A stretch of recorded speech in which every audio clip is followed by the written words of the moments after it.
What, no littering and no overnight camping? Maybe that. Yeah, She said that to me too. I found on Amazon that just for driveway that was pretty inexpensive, but there are no reason where we are either. and it's, one neighbor put Ozek to the right, but then to the left. But then the day got away from me. Just guy off. Your goal is 62. Appreciate that.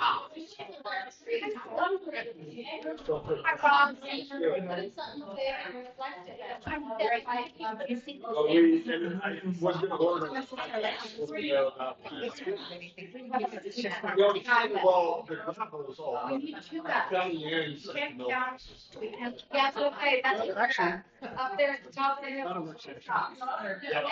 Where we are. I thought you said this was a.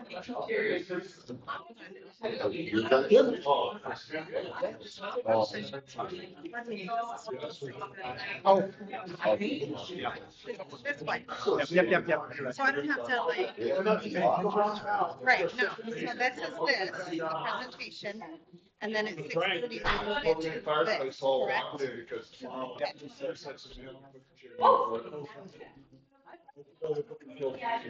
Yeah.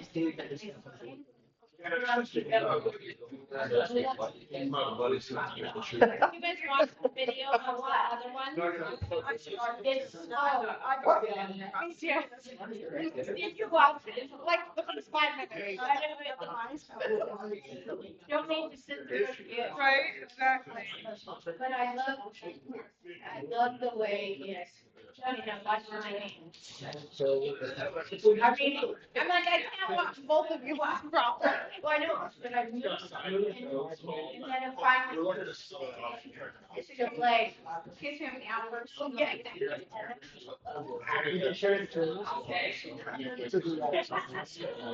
Literally. Well, I don't know. Disinfected. Oh, I got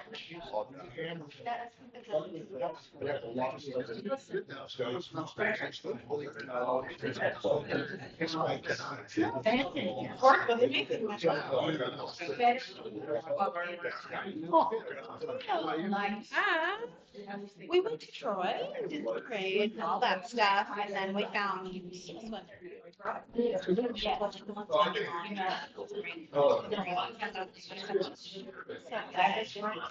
actually just one time. Your first out there, but then we went and visited this weekend. Such a good crazy. Yeah.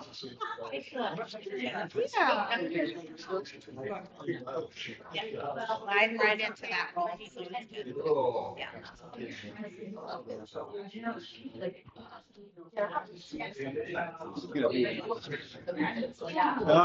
No. Are you sure? Yeah.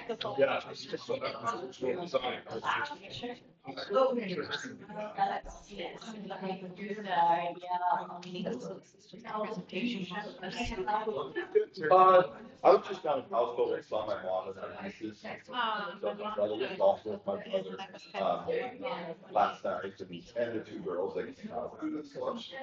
And then did some projects around the house for my mom. Got the lawn mowed today, all that stuff. Yeah.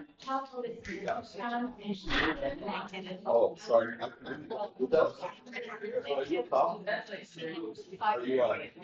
Yeah. Did you ever get hold of either of them?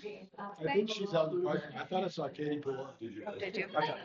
Okay. I just want to make sure. Because we're going to start, so. Especially that other one that. Okay. So since this is kind of a work session, I don't really have to call anything to order or do roll call or anything like that. So I think at this point, we'll just go ahead and let you start. Okay, first of all, thank you for taking the time out of your day to meet with us. the members of LEA thought it was important.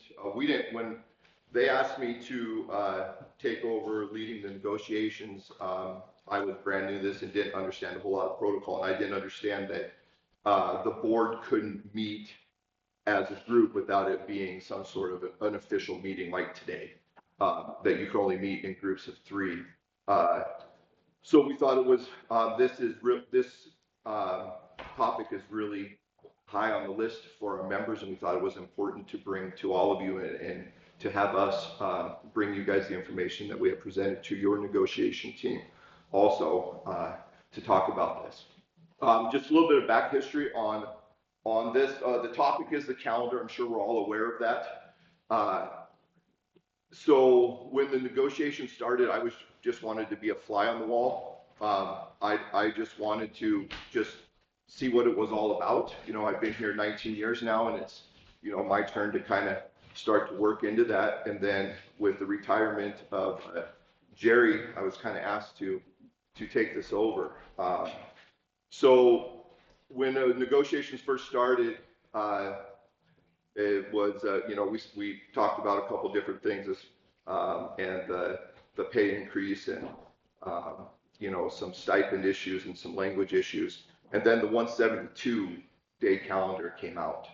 And the 172-day calendar came out, and it was asked for. And it was, I don't know where that came from. I can't give you that information, but that was asked for by the members. Okay, and then there was a real hard pushback on that because of lack of information involved with that. And then over the course, we kind of went back and forth.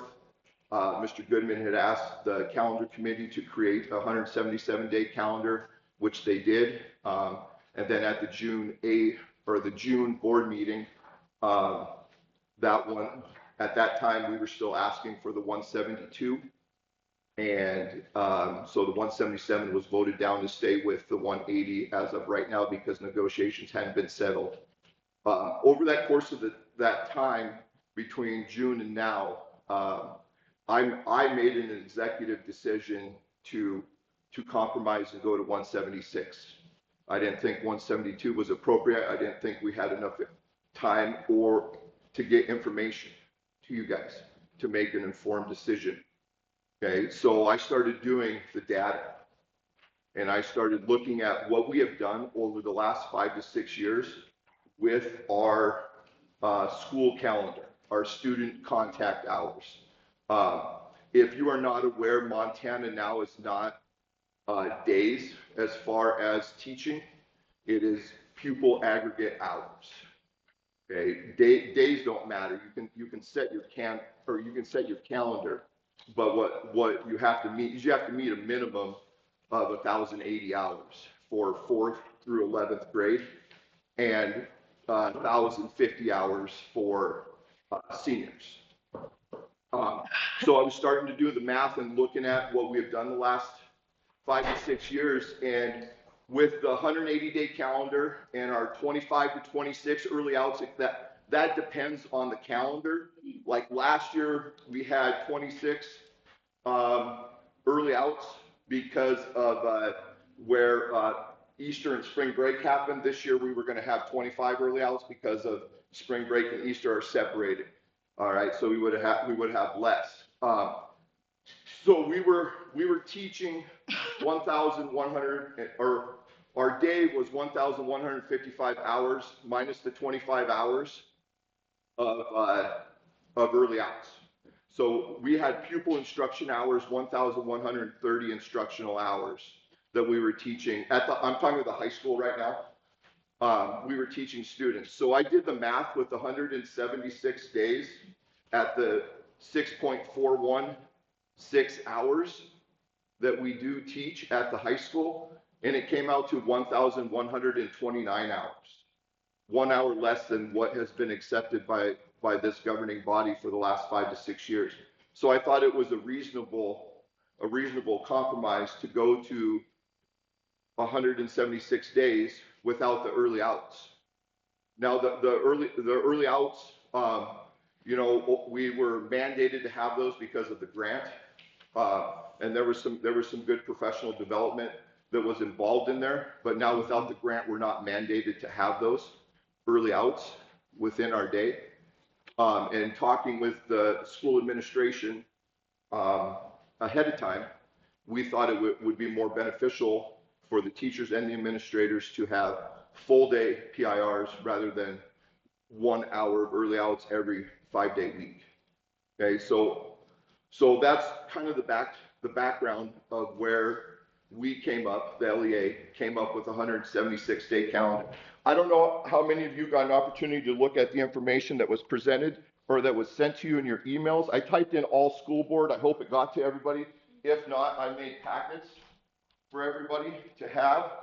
I did make I do have a colored calendar. I made a mistake the last time we were meeting with negotiating, and the black and white calendar, it was really hard to differentiate the different days involved. Yeah. So it was really difficult to look at that. So I just went and made a packet for you guys so that you guys have that information for you as we talk about it. Okay. So the 1,154 day or hour calendar, which equates to 176 days. There are 4 days that are altered from the current calendar that is posted. The first one is the start date of school for kids is moved from the 21st to the 22nd. The teachers would be moved from the 16th to the 19th. We have those 3 days of PIR before school. There is a PIR date on February 14th. Now, that's what was on the calendar. That was what was there ahead of time. Obviously, we have the availability. You know, if we're looking at professional development, to lock in a day and say, hey, we need you on February 14th. That's the date that we got locked in. We may not be able to get anybody, but obviously that can be moved around a little bit if we can find some professional development to help us out. No school on Friday, May 16th, which over the course of the last several years, we have had that off. That's the divisional Friday for spring sports, where we do have a lot of people out of the building. And then the 4th day is the end date of the calendar, moved from June 6th to June 5th. When we looked at this, because of where we are in the summer, we wanted to look at something that was not an overhaul of what we're already doing, because we do have a calendar and people are kind of starting to look at it. So, and we took that into consideration. So the 176-day calendar that we are proposing doesn't really affect a whole lot. It's 1 day at the start of school, 1 day at the end of the school, and then 1 day in February and 1 day in May, which are 7 and 10 months away, which should give people enough time to plan, because we only usually give out the calendar about 3 months ahead of time for the next year. Did we move parent-teacher conferences also? I thought those were with the... So that was my mistake. Okay. I did make a mistake. With that was, I did not realize on the calendar that Mr. Goodman had posted that those parent-teacher conferences were already set on that Monday and Tuesday of Thanksgiving break. Okay. So the one that I sent to you in your email, that one is that one I redid it. The one I sent to you in your email is wrong. Okay, because like I said, we want to keep it similar to what we already have, so then we make it easy on everybody. We don't want to make wholesale changes at this point right now. Okay, these are small, minuscule changes. It would be my recommendation to whoever sets parent-teacher conferences not to put it on the Monday and Tuesday of that week, because then because we want parents to attend and students to attend parent-teacher conferences, and some people are going to take that as a fall break and take a whole week off and go someplace, and that kind of negates the point of parent-teacher conferences. But that's kind of like a sidebar there. So when we talked about this with the board, we had some rationale. I think it's always important to, for all of us to understand why we're doing this. And what came up talking with our members, the number one team, or excuse me, the number one thing was our teacher mental health. Everybody has mental health. Not everybody has a mental illness. Teachers are leaving this profession at an alarming rate for a variety of different reasons: stress, panic, anxiety, too much put onto their plate, not enough support within the schools. Here's an opportunity, and we know that time is precious to everybody. And we're not taking time away from our kids because we are teaching the same, almost the same number of hours. Now, if we are caught up with that one less hour, 1,129 versus 1,130, we will gladly on December 10th work an early out instead of a half day to take up that extra hour, to make it 1,130, to make it exactly what we've done the last 5 to 6 years that has been accepted by this governing body. Okay. You know, we've had over the last 2 to 3 years, I mean, we've had 2 to 3 teachers leave in the middle of the year. We've had a high rate of teachers leave at the end of the year. Some to leave to take better positions, higher pay. Some to leave to take positions in a place that's working less days, that's less pay, that have to drive 40 miles round trip to get there. Okay, this is an opportunity for the school board to hear the teachers, to listen to the teachers, and it's an opportunity for them to show the teachers that you do hear us, that you do value our opinion, that you do value what we do, and you do value our mental health. And this is something that can easily be done, okay, within the scope of what we're doing. And you have an opportunity to take something off of a teacher's plate. Okay, a teacher's plate gets stacked pretty high. It looks like Jenga, and the balancing act that teachers have to do throughout the years and throughout the school year is a lot. And we know it's hard going in, but we also know that there are things that can be done to help alleviate some of those issues. And the 1,154 pupil aggregate hour calendar, 176 days, is something to work towards that. Okay, that you guys can help the teachers with. Okay, I will tell you this. Okay, and this has been expressed by a large number of our members. Okay, our members do not feel valued or supported by the school board and or the administrators. It is a fact. If you took a poll, yes, no, I don't think it would be good numbers that you would want to see. Okay, this is an opportunity for you guys to put action behind the words. You guys always say that you support teachers, you value teachers. Here's an opportunity with little to none effect on students. Little to none effect. 1 hour. And like I said, if that's a catching point, we'll work to an early out on December 20th instead of going a half day, if that hour is a big deal. Okay?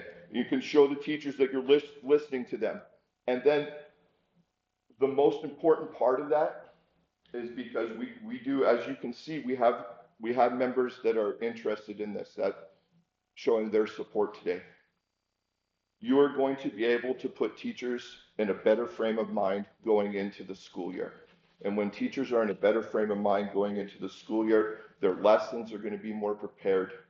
They're going to be greeting their kids with a smile. They're not going to be dreading coming to school. And it gets us off on the right foot to start the school year. Because we all know it. I mean, it's a noble profession, but it's a difficult profession. It is. So we ask that out of you. Okay. The 176-day calendar, 1,154 hours, like I said before, is the closest calendar to what we has been accepted the last 5 to 6 years. Okay. Teachers are not going to work any less. Teachers are not going to work any less. Teachers are still going to show up early to make sure that things are ready to go for their students. Teachers are still going to stay late, okay? Because we know as a salary employee that not everything can be completed within the 8 to 4 work hour day that we have. It just doesn't work, even with an hour of prep time. We know that we have to stay after and we have to get grades in. You know, we know that we got to take papers home. We know we got to show up on weekends to get stuff done because we have days where grades are due. Grades are due here so that our secretaries can get them out to the parents so that they know, especially first quarter because we have parent-teacher conferences shortly after, and we want parents to come into that. You know, and I mean, with getting rid of the early outs, it's a little bit of a sacrifice on our part because at times our administration, and I'm talking about high school because that's what I am the most familiar with, our administration has given us an early out to finish grades. Okay, you know, something that's close to that term where we had 5-day week to work on our grades, to finish our grades. And that was greatly appreciated. Time is always greatly appreciated. We're willing to give that up to get a 176-day calendar. We're willing to come in. If we don't finish stuff within our 8 to 4 work day, we're willing to come in on extra time and to get stuff done. It means it's that important to us. Also, with the grant running out, we're not required to have those early outs. So then we don't have all of our liaisons for all the time that we have had. Kristen at the high school, and then I'm not sure who was the liaison at the elementary school for the early outs? Carrie Cole. Carrie Cole. And then after that one. Steph Leslie. Okay.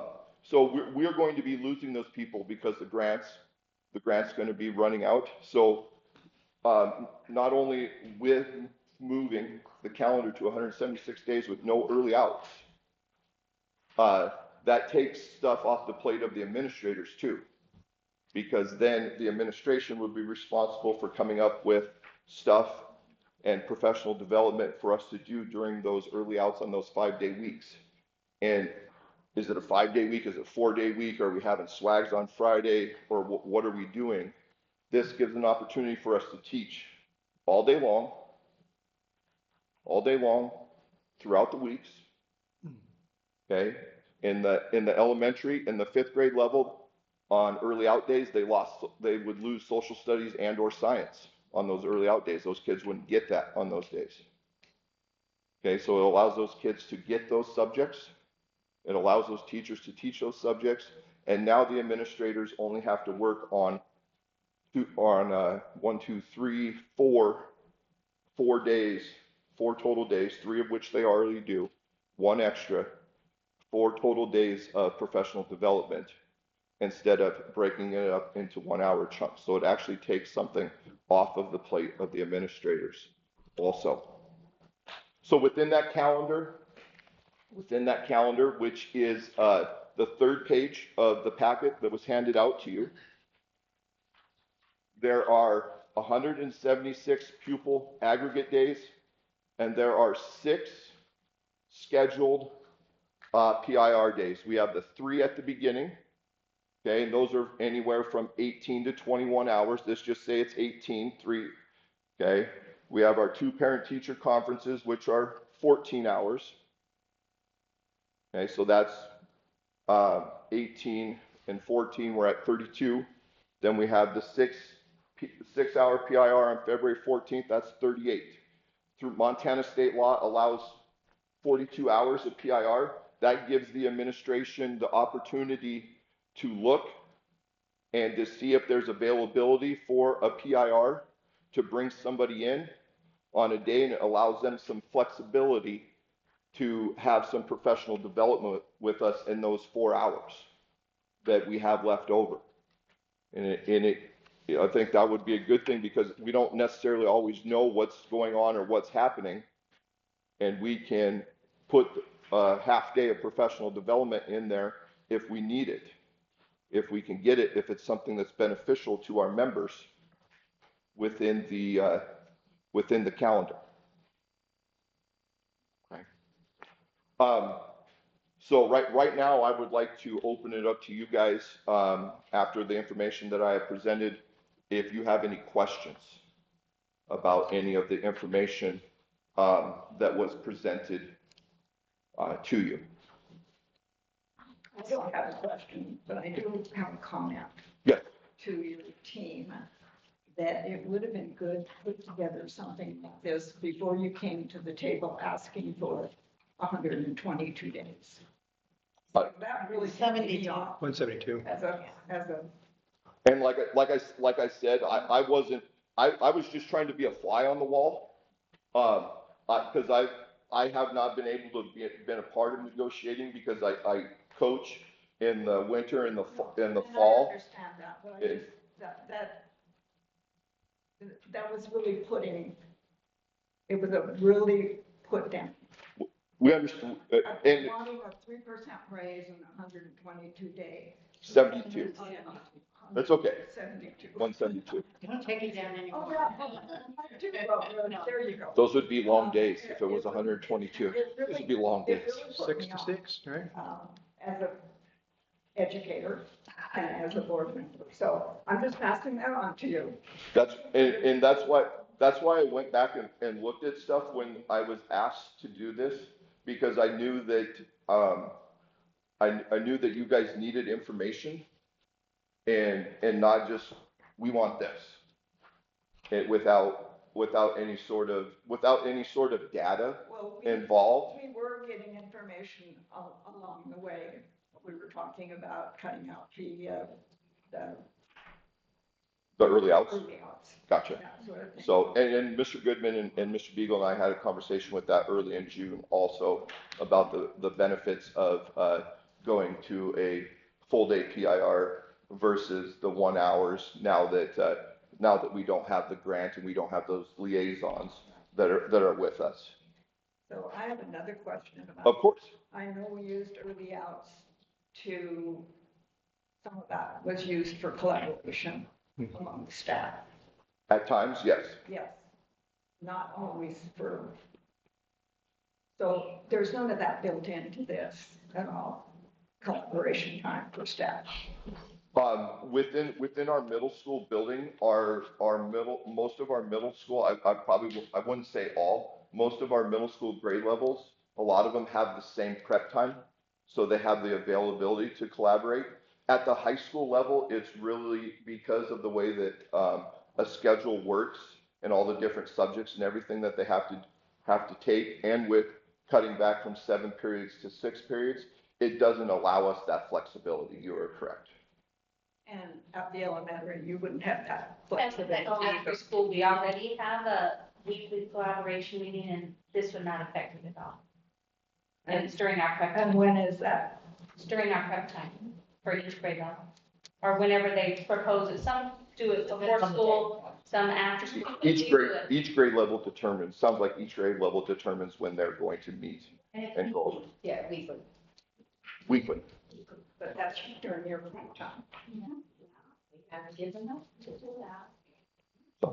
Yeah. So my only question would Of course. be, when you're figuring out the 11-14 hours for the elementary, is that starting at 8:05 or 8:15? So are you counting that extra 10 minutes each day?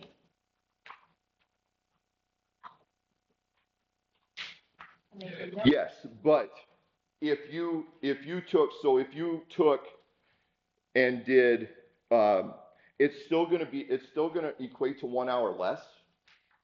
Because so if you took let's say, 7 hours, and so that 10 minutes, so if it was just 7 hours. Hold on, I'm confused. Okay, So I was seeing 176 times 6.33, right? yes, This one. down yep, there. yep, And that equals 11-14. Correct. Is that starting at 8:05 or is that starting at 8:15? that was within consideration of 8:05. Okay, But if you move this to 8:15, if you move that to 8:15, it would just be 7 hours. So then that would actually bump this down to whatever that math comes out to. And then that would also bump this down to whatever the math comes out to. So it would still only be 1 hour less. It just wouldn't be these numbers. Right, but I'm wondering, is it going to be less than 1080? I guess No, is what I'm asking. it will not. Because, and I have done that math. We will not go under that. okay, because that's what I was wondering, because the audit starts at 8:15, correct? You can't count 8:05. So do you know what that number is then? Sorry, I That's don't okay. make you do math. That's all right. And it's because, on our master schedule, it says 8:15, is that right? Because breakfast is probably served Right. until And- 8:15. Yeah, so the 10 extra Right. kids that are hanging out. Right. But Well, we while- really start- Right, and I totally understand that you start at 8:05, but from kind of a legalistic, like audit, I don't want Well, you're us on- to get dinged for something. Right. You're So on- I just you're want to on make sure duty- where we're at. You're on Yeah, duty at Because 8 the o'clock. audit is very specific. Right, So you just have to figure out a way to feed the kids in 4 minutes or something like that. That doesn't work.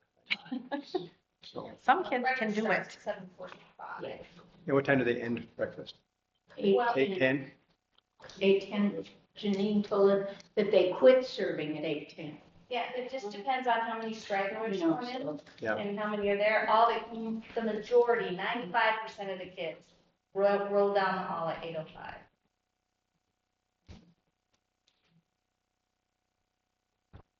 I mean, that's really my only question, is just because we can't legally start counting until 8:15.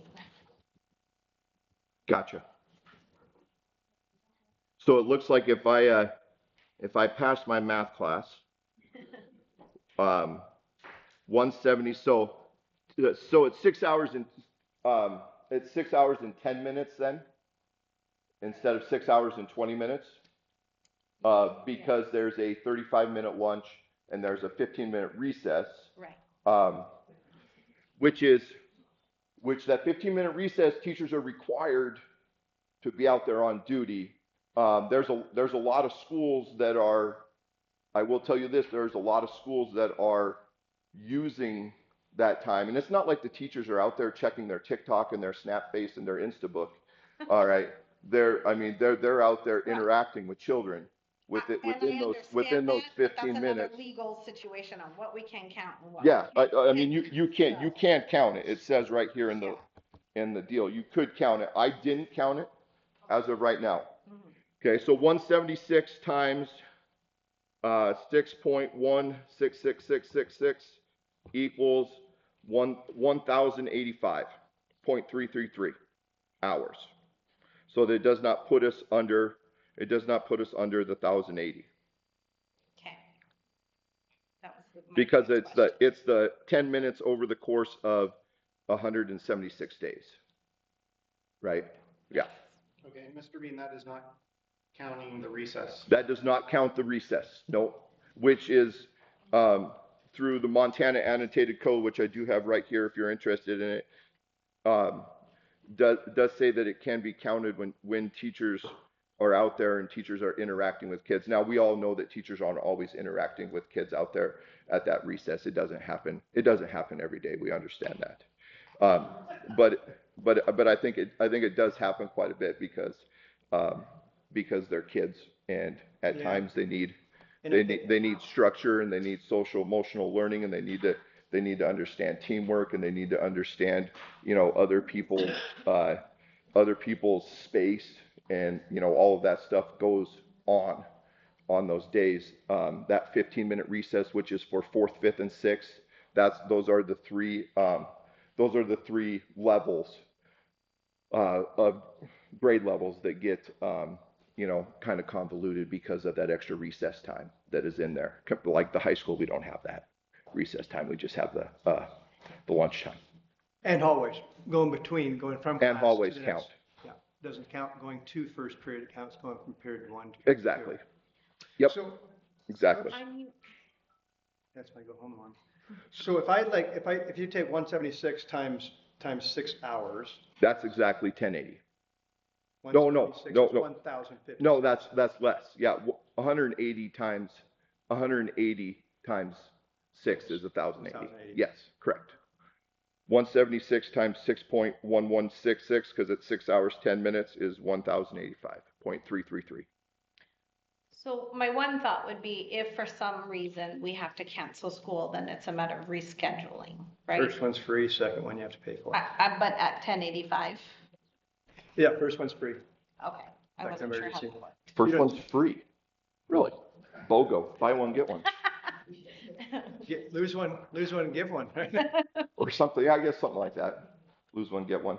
Okay, so But- if we had one day, we would still be okay? So your Is that what you're count, telling me? yeah, one day, and then after that, if we miss another one, then you'd be making it up. So the issue on reaching the 1,080, you're counting recess? No, Instruction? And you're then. no, I'm not but counting Then you're recess. starting at 8:05, Nope, 8:15. 8:15? That's So what- 8:15, right now, their master schedule is 8:15 to 3:15. That is 7 hours. There's a 35-minute lunch and a 15-minute recess.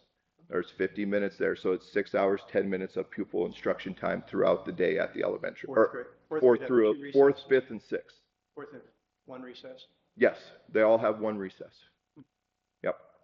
And I'd like to speak to that, Josh, as well, because even if we're not on recess duty, we're helping children that we keep in, if we need to help them with assignments they don't understand and everything, we're working during the recess. It's not like we're sitting around, you know.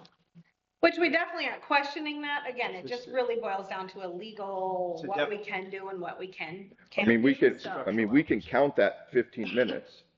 And even if we count 10 of the 15 minutes, 5 minutes of not doing it, then we're still back to where we were with the 1,114 hours. If we're able to think outside the box a little bit here. One of my concerns is this, the largest variable in learning is time. I mean, I don't like thinking about recess as like instructional time. I get that teachers are working its duty today and all that kind of stuff. But again, I think we should be loathing the loss of instructional time, not trying to figure out how to get rid of instructional time. I mean, at the high school, it's 1 hour less. And like I said, we're working early out, and the Montana Annotated Code says that we can do this. I don't understand why we wouldn't do it to try and help our teachers out. Well, my point would be time is the biggest variable in learning, and that's our business. Then let's not have a spring break. Well, we're still going the same If time is that days. important, Yeah, I we're mean, still let's going the get same rid number of spring days, break. we need breaks. But my concern is that we have a calendar committee comprised of, I think, board members, teachers, and parents, correct me if I'm wrong, that get these calendars together. Why wouldn't we try to incorporate all that and go for it next year instead of last minute? That's my concern, is that we're gonna change the calendar. We almost changed it to 177 last month, and now we're changing. And that was a good decision on your guys' part because things hadn't been settled. True. Yeah. Why wouldn't we go ahead and get a calendar committee and then keep it on schedule with when we already have a calendar committee? Get everybody's input so everybody's aware of these changes versus, what are we, 6 weeks out from school? But it's not that intrusive. It's one day at the beginning and one day at the end, and then the other 2 days are 7 and 10 months out. Which, when we post the calendar for school, Correct. and then approved again Yeah. in and re-approve. reapproved in February, then when parents aren't going to look at, well, I'm sure some parents will, Some parents because there are some parents that are master planners. I will say that. And so the one that was posted in June, it was, probably just a good reminder, for everybody. So when we looked at this, it was unanimous through our members that we wanted to look at this, and we wanted to tackle this situation. And then the 172 was at the time intrusive. It was. Do you think it's that imperative that we change it this year instead of going through what we've done forever, the 2-year calendar, You think it's that important that We do. do this? We've, like I said, the members have expressed to me and to our team a lot about, um, about their mental health, about being overwhelmed, stress, anxiety, crying on the way to school, crying on the way home, the overload of work, not feeling supported by the governing bodies within the school, within their own building, and with this governing body, that it is that important to get our teachers on the right mental state going forward. My time on the board, my number one complaint I get from parents is the schedule. It changes a sports schedule, school schedule. We had that 2 year where 1 year we did this, 1 year we did this. That was my number one complaint from parents was it's always changing. And here we are again, outside of the norm, changing it again. I mean, and it's changed even during the year. Oh, yeah. Like when I speak, like once again, when I speak, I'm talking mostly about the middle high school because that's what I'm just mostly involved with. Normally we have an early out scheduled on Wednesdays on 5-day weeks. That's what we've had for the last 5 or 6 years that we were with this grant. But then this week, it's not on Wednesday, it's on Friday because we're doing a SWAGs, or we've got to, we got to change the schedule to an early out here because we have an outreach from the Memorial Center, which in my opinion, those types of things are also good. The outreaches, the musical outreaches through the Memorial Center, the SWAGs Day. If you guys aren't aware of the SWAGs Day, student with awesome grades, those kids that are doing the correct things within the classroom, it's basically an early out day, and then that last hour they get off, and then if you don't have good grades, you get more tutoring time to work towards that, if you were unaware of what that was. Josh, correct me if I'm wrong. Yes. Mr. Wright, who has done lots of scheduling and calendar creating, I remember something where he had actually said that part of the reason we get these kind of calendars that have weird different start dates and all that is the 180. And that if we were to have that 176, it will consistently fit within like a similar time frame, no matter where Christmas falls. Because where Christmas lands in the week is what throws the wrench in as it scoots. But that 176, according to what I remember him saying, who's worked a lot of calendars that I have, will consistently fall. Right, it just lands and it fits very consistently year to year, which would be more predictable for families. Why does I think he Easter said move so much? 177. Why does Easter move so much? I don't understand that. Not based on, it's based on the moon. So it must be. Is that what it is? Really? Really? Okay, well, that makes a lot of sense. I never really understood why it would move Not so the much. same. It doesn't make sense, but yeah, it makes sense. Are there any more questions? I have a question. Of course. Yeah, what does the school year for teachers look like if you have to move forward with a 180-day calendar? What do you mean? How does that impact the teachers? Will If be, you don't so hit 176, I mean, you're. so still the gonna have day, the nation- so that's what the current calendar is.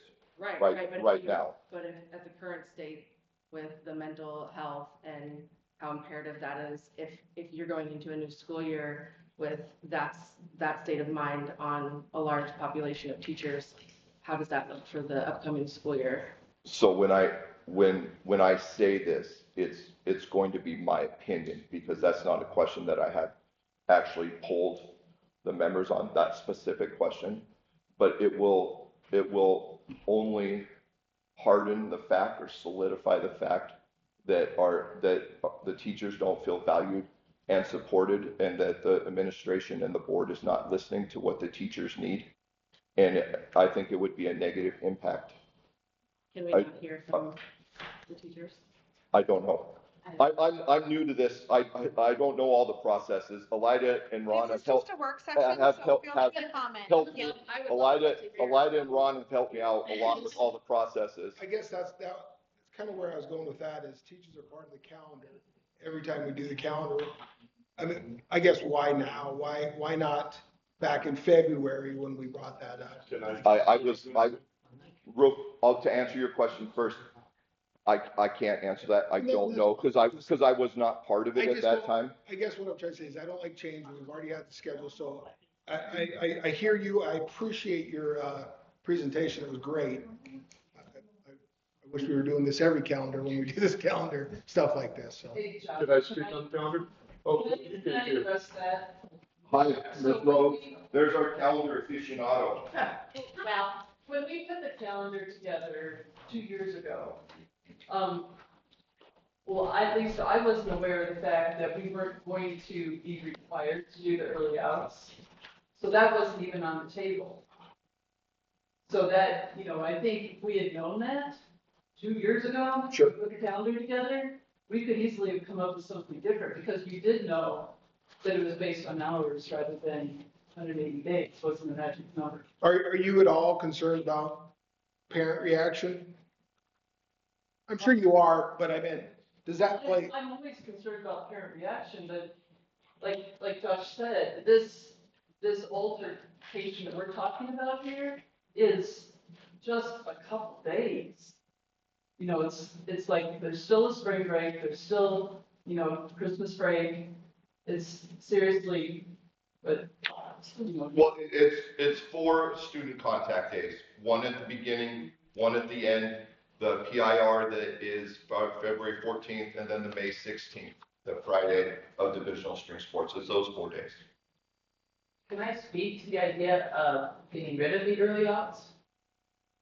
That's where you may get parents in favor of this new schedule. Oh, yeah, I didn't. I was a parent. I hated early outs. Exactly. So if we're getting rid of the early outs, I don't think that if you explain that to the parents, the idea that we start on a Monday instead of a Friday and we end a day earlier, I don't think they will care. Because the idea that they don't have to find a babysitter from the elementary's perspective so early, or take off work to come get their child. Mr. Ravers, you had something? I was just gonna speak to the calendar, the fact that we do have a calendar committee that has worked fairly hard. July has been a part of it. The 2 calendars we proposed are not the 2 we are currently using. That was not our decision. The calendars we gave the board that we as a staff voted on is not what we're doing. And that hurts. And the other aspect I have on this is teachers starting August 16th. And I'm coming from the athletic side, as most of you probably know. First day of fall sports is August 15th. Our kids are going to get 1-2 a day. All the teams we play 2 weeks later are going to have 6 more practices than our teams, because our teachers are teaching while everybody else is not. That affects us, and that affects our kids. I mean, we're going to put a football team up against a Steve that has 6 more football practices than we have. Volleyball, the same thing. Soccer, the same thing. Well, no, let me take that back. Our soccer coaches aren't teachers. So, I mean, we're affecting kids on the athletic side of that. And I know that doesn't drive everything, but that pops in my mind. But I think my biggest concern is the comments on the calendar. Time is important, isn't it? Yeah, the calendar we proposed as a committee is not what we're doing. And just a little history on the calendar committee, there was a chunk of time when we redid the calendar every year. This going every 2 years is relatively. Are you asking to do that again? Say again. Are you asking to do it every year again? We do a decade? Can we do a decade in advance? Please. Please. But, so if we had this 176-day calendar, it would be split. You wouldn't necessarily, there would be a whole lot of haggling to do every year.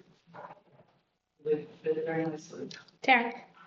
I think if we're concerned about what the community is saying, because I've had conversations with parents too, and I know the board members have as well, and there's different opinions out there all the time, but has the board, since it's been board members and teachers on the calendar committee, have we ever, instead of just a few parents here or there, or 10, like, have we ever sent one out community-wide? So we have this parent square, and where do our parents get that opportunity to also have a say in this? Because I think what I've heard from the parents and being a parent myself, the 16th is quite early. And I just think too, even as a teacher, just that transition from summer into school would be just healthy for everybody. But I just don't understand why, if we're going to sit here and just say, well, the community or parents have complained, then why aren't we offering a whole forum for that? So we're not sitting here saying on hearsay or whatnot. So we have done the surveys, and a lot of times that's where the spring break and stuff like that has come in, because parents have showed interest. A majority of parents have shown interest in having those sort of things. So we have tried to get a bigger picture of parents. The survey was given at both elementary and high school levels. So this year it was? This last year, right?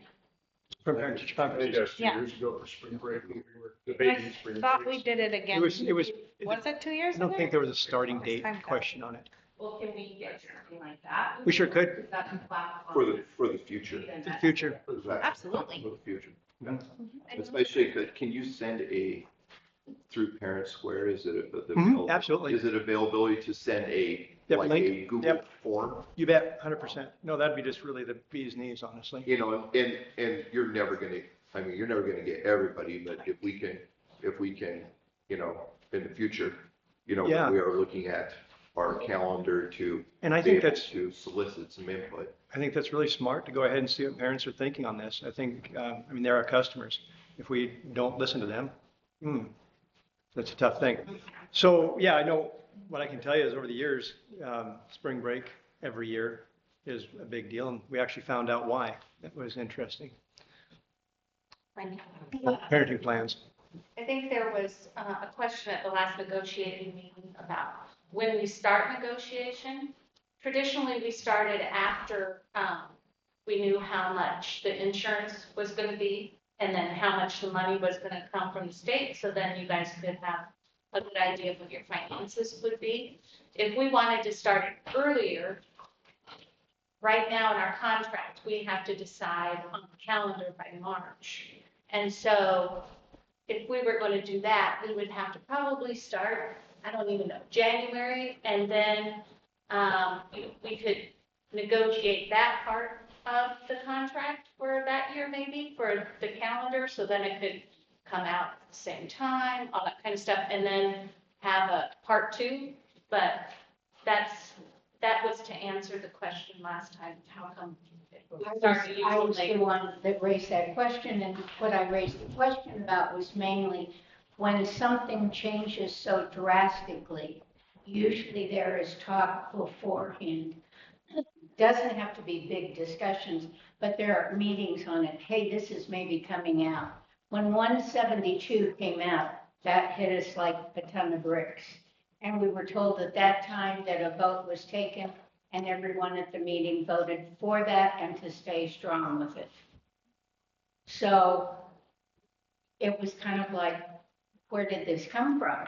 I mean, to my knowledge, there was never any talk about, we'd like to look at cutting some days, because it just, there it was.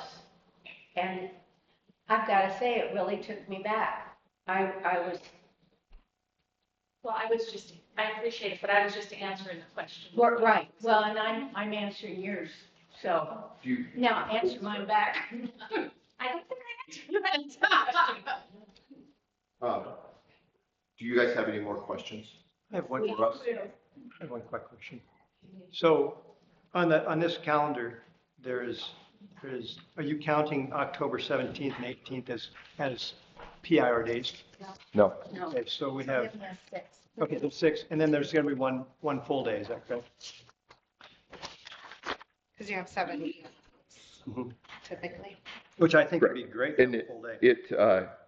Yeah, and like I said at the beginning, right now this calendar has 38 hours approximately. That's on the low end, depends on, you said normally our professional development hours at the beginning of the year, professional development hours at the beginning of the year are typically 6 hours. The 6 hours when we bring in somebody, sometimes it's more like 7 hours when we're in our buildings. So I just went on the low end of things. So those 3 days, I just went 6 hours for my calculation. So that's 18 hours. Yeah. And then the 2 parent-teacher conference days, those are 14 hours total. Okay, so that's 32. And then a 6-hour day on February 14th. So that goes to 38. And then, like I said at the beginning, that allows you guys flexibility. That allows you guys flexibility to say, hey, we have this opportunity to bring this person in for some professional development because we have 4 extra hours that we can use. And we have that opportunity to bring somebody in. It's only And we can do it's that. not a full day. You'd have to, but would you have to put it at the end or something somewhere? Yeah, that's the question is. That would be. We're gonna have to have, I mean, you'd have to have another day to make that work. In the professional development, you have to have, there's 18 hours that you have to have. That's the minimum. You can do more of it if you want and count up those days. The professional development has a minimum of 18 aggregate hours. For the professional development, and then the professional development and the PIR is a total of 42. Mhm. Yeah. Yeah, bingo. Yeah, a maximum of 42. Yep. Yeah. So we would have to schedule it in. Then, Yeah, right? that's the question of where we go. Well, I mean, if we have enough hours, we have enough hours within this calendar that if we have an opportunity to bring somebody in for an afternoon for professional development, a 3 to 4 hour professional development, we could have a half day of school. So just randomly say If we parents need it, were not having school that day, is that? Well, no, Okay. because that would be bad. I was like, no, But- it's not good. But what it does is it doesn't lock in the administration to a specific date. It allows them some flexibility to be like, hey, we can get this person's in Montana for this week. You know, they can look ahead, this person's in Montana for this week. We can get this person to come up. This is good professional development for us. So then we can use it in an afternoon instead of scheduling it for May 16th and trying to find somebody May 16th. And not only then do you have to pay for their airplane costs and all that cost, because to get them here, these people might already be here. But if we have school scheduled and we're locked Yeah. in for And the time, that would be. It doesn't have to be somebody, I'm sorry. No, you're good. You give the parents you know, this is gonna be at some point during the year, we're gonna have a 4, you know, give them a couple, 3 months heads up on that. Well, I think we could. Well, we're only we could 5 take a day extra to do hours, this. right? So we would have to be careful on where we scheduled it. I would you put that out before you publish a calendar. Otherwise, parents are going to be, oh, that's some special day. You don't like that flexibility? No, we can schedule in advance. That's Well, at our last meeting, Josh talked about having one in September or October. Well, I can just, my thought is, one of the big issues that we're dealing with is behaviors. And I think that really the bigger issue on that, as far as the professional development, yeah, we can do that. But there's plenty of people and things that we could work on. And the bigger issue is the behavior plans and parent contacts. Those are issues of time, and we can put that anywhere we want to put it. Mm-hmm. And so I would say that's, bringing in people in the past hasn't been that exciting for people. We brought in national experts on behavior, and I don't think that was meaningful to teachers. There's always, it's like a coaching clinic, you know, that you go to. If you can go through a professional development like that and you can pick up 1 or 2 things, then it's usually a pretty successful professional development. You're not going to get 6 hours worth of material that's going to work for you. Well, you're going to have 10% that goes, that was a great thing. 80% terrible. Are there any more questions? I think Sam behind you. Oh. Sorry. With some final thoughts. For 13 years that I was in this district, the calendar committee works hours to put calendars together, and the board continuously puts them down. And it's very apparent that we're all here because we don't feel supported. Your teachers don't feel supported, because I refuse to be a part of district. But they don't feel supported. And yet you sit here and say, we're not going to do 4 days because of the community and the parents. What about us? we are clearly not feeling supported, and we want to feel supported by you. And would you rather have quality teachers in your district or an abundance of teachers that don't even have their licenses yet? Thank you. Does any? What? One more thing too, Josh, I wanted to say as far as flexibility with the calendar. We used to not have parent-teacher conferences during 2 days. And I was pushing for that because I hated working all day and then working till 9 or whatever at night. I absolutely hate it. Once we made the change, the parents are like, oh, we like that. We like that. So it's called flexibility and we're expected to have it. It's not too much to ask for if we change the calendar, which we're hoping to do. Flexibility on 2 days. That's it. Okay, does anybody else have any questions before Josh? I didn't know if I needed to sit down again. We are running short on time. I know, can I ask one more thing? Sure. I would like to ask each, member what their feelings are on the 176-day calendar. So that's essentially taking a vote and we can't It do is? that. Yeah, Oh. we can't do I that was without told being I could. recorded. Can I was we do told I that? could, so. Wouldn't that be like a vote and Sorry. we have to? No, you're fine. I'm asking sorry. for clarification, so. Don't we have to record those meetings if we do that? We record it right now. Okay. I think it'd be fair for people, I guess we'll find out, so. What does that mean? Can we do that or can we not? There can be discussion on the vote as well, after the motion. Okay, so do you think it would be best to wait or can he ask that now? I don't know what the legal, do you know? In like policies or anything, would that be taking a vote?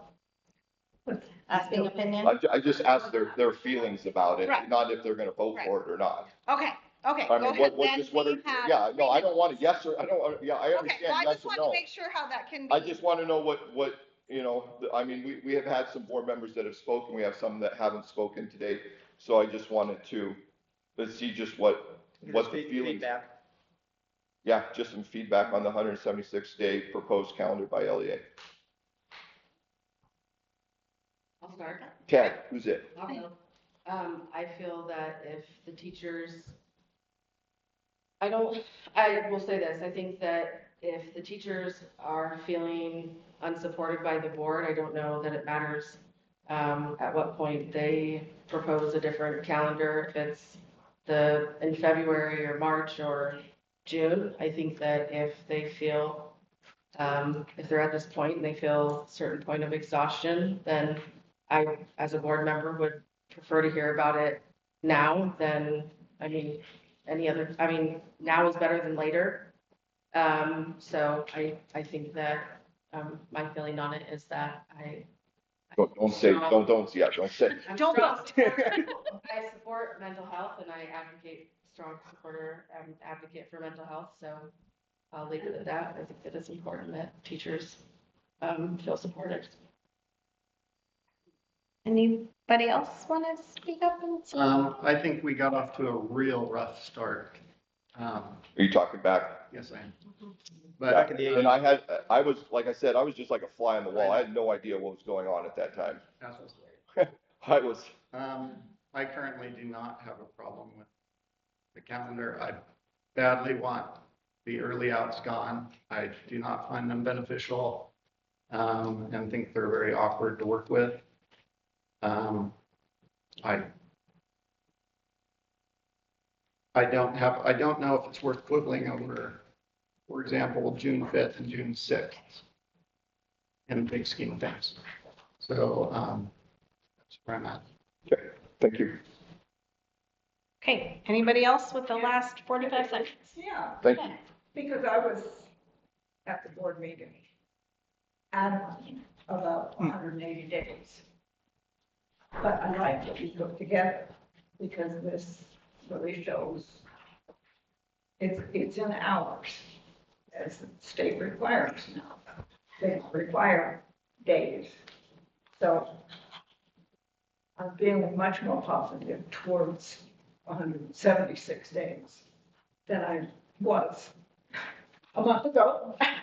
It's just, it's like, yeah, it's just like anything that you're asked to do to make a decision. Hopefully you can be presented with the information ahead of time in order to be an informed citizen. Okay, go ahead. I'm still confused on how we got from 177 to 176.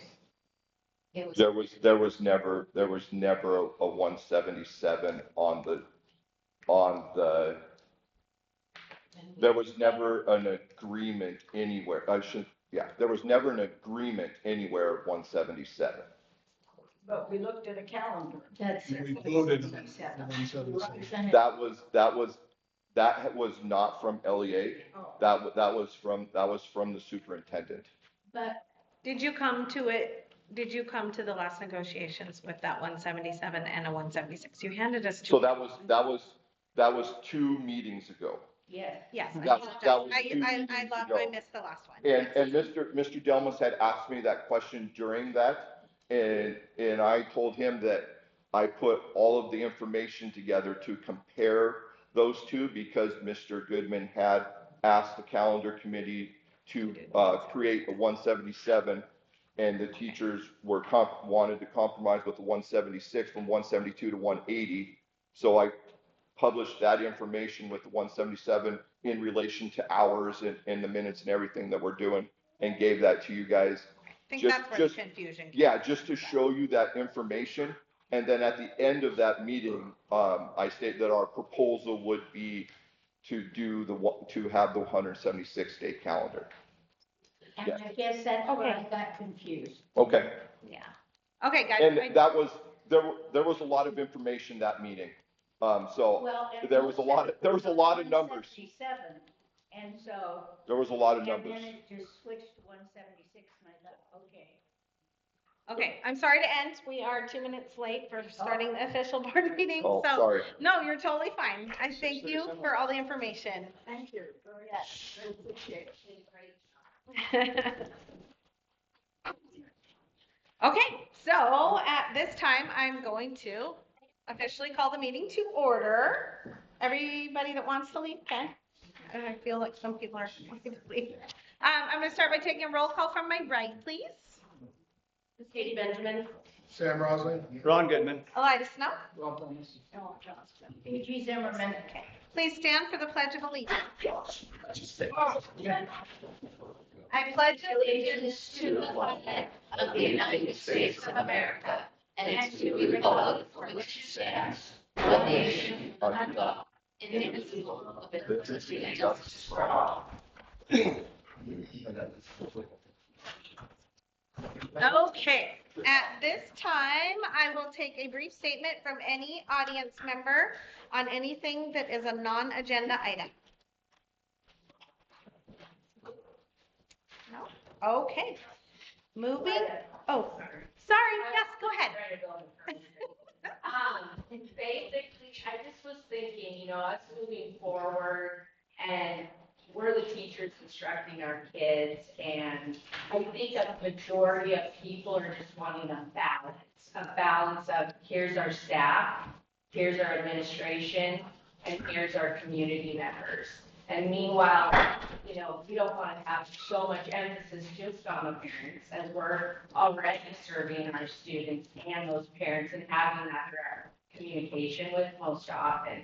So I think just moving forward, it's just a really delicate balance in managing those. And if we can be heard and our voices are equal as the parents too, just looking at it with a very level mindset is all. So. Okay, thank you very much. Okay, anything else? No? Okay, moving on then. We will be setting 3 monthly meetings. One for Monday, August 5th at 4:30 for a special board agenda meeting. Monday, August 12th at 6:30 for a regular board meeting. And Monday, August 19th, 4:30 for the final budget hearing. I so move. Second. I have a motion by BG and a second by Ellen to approve those setting of August meetings as listed. All those in favor? Aye. All those opposed? Motion passed. Consideration of minutes from previous meetings. We're getting them in August, is that my understanding? Okay, deal. Okay, so moving on to reports then, budget and finance. We don't have one of those? Because we don't have it. Because we're still in the process of closing out the month of June. Okay. So actually, the month of June won't close until the end of this week, so there won't be one for this month. Okay, so we will also see that in August. You're off the hook, Kriston. One more comment on the meetings. We're going to have one more meeting in July to approve our transportation resolution. So Can we do that during the final budget? No, it has to be in July. So I think it has to be done by July 18th, wasn't it? So So be on the lookout for that. we'll send it, we just have to have a quorum. It's out of duty. Just let me know. Okay, perfect. So moving on to leadership team. We don't have any principals here necessarily, so. Oh, you're hiding back there. Do you have a report for us? I don't, but I just wanted to know I'm here.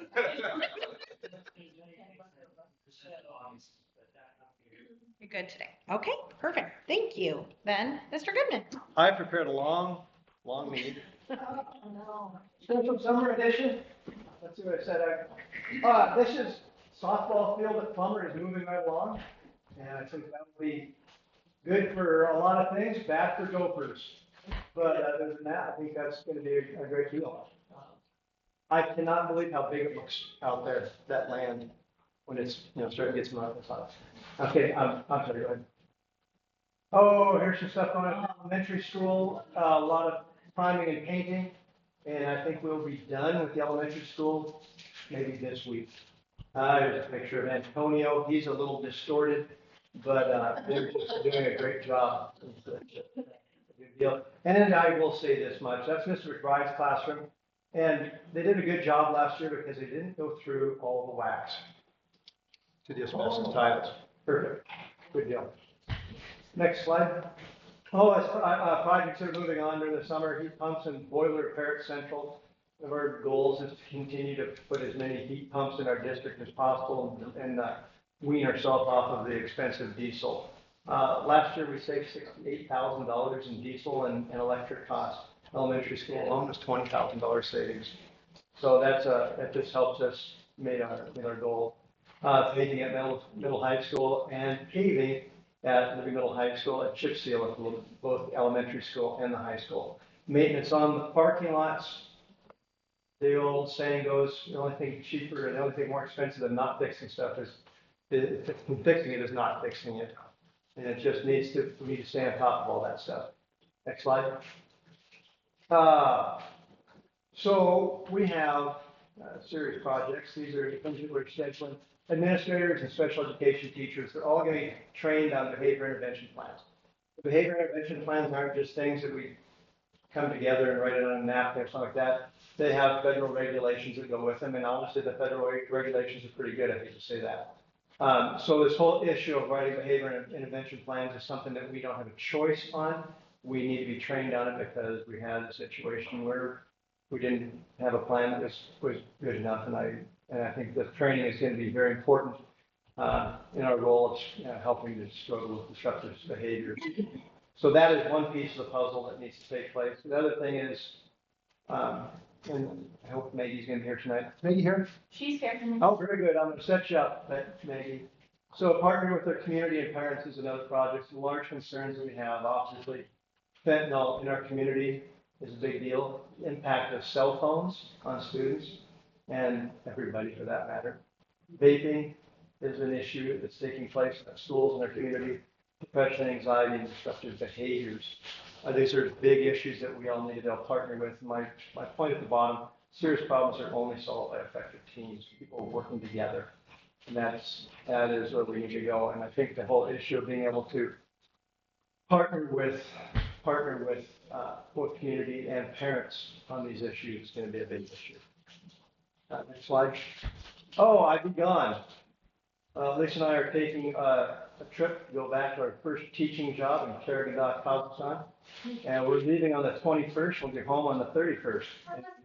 2 days of, well, it's like traveling. It's like 48 hours of flying.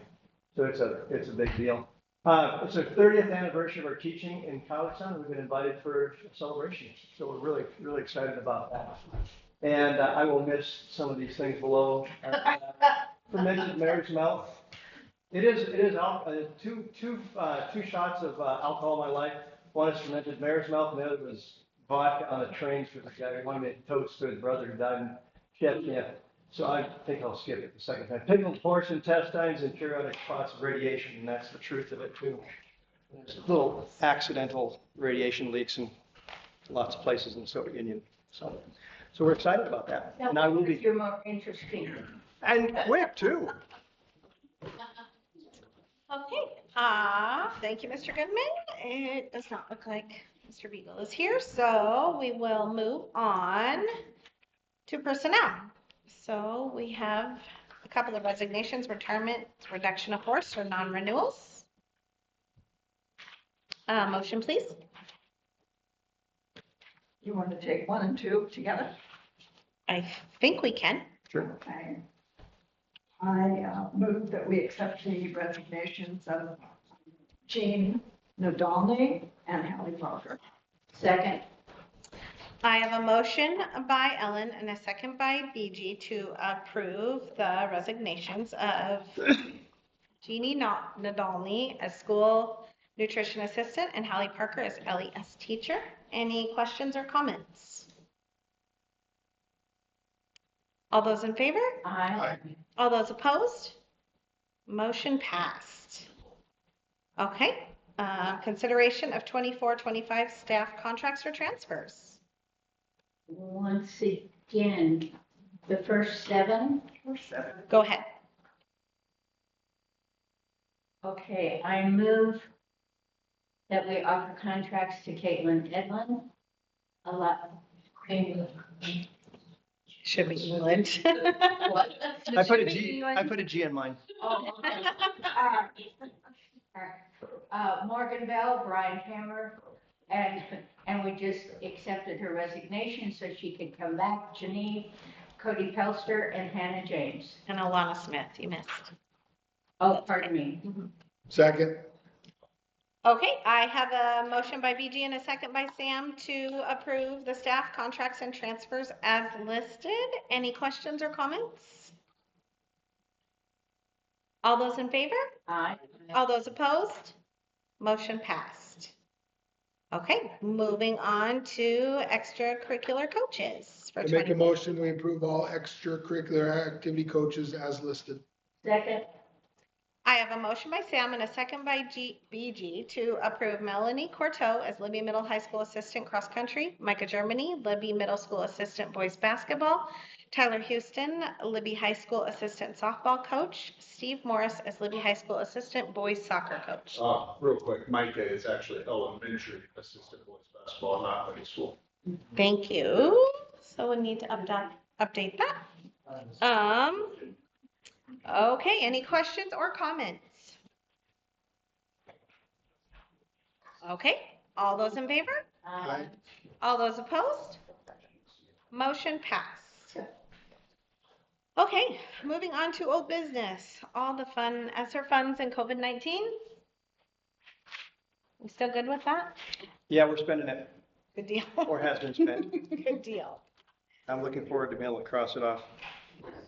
How long before we can? Yeah. I don't know, how much money do we have left? We have some left? Just enough to cover summer school, and then it's done. Does Bennett come off? Can we take it off at that point? I think we should keep it on. It is, I've grown fond of it.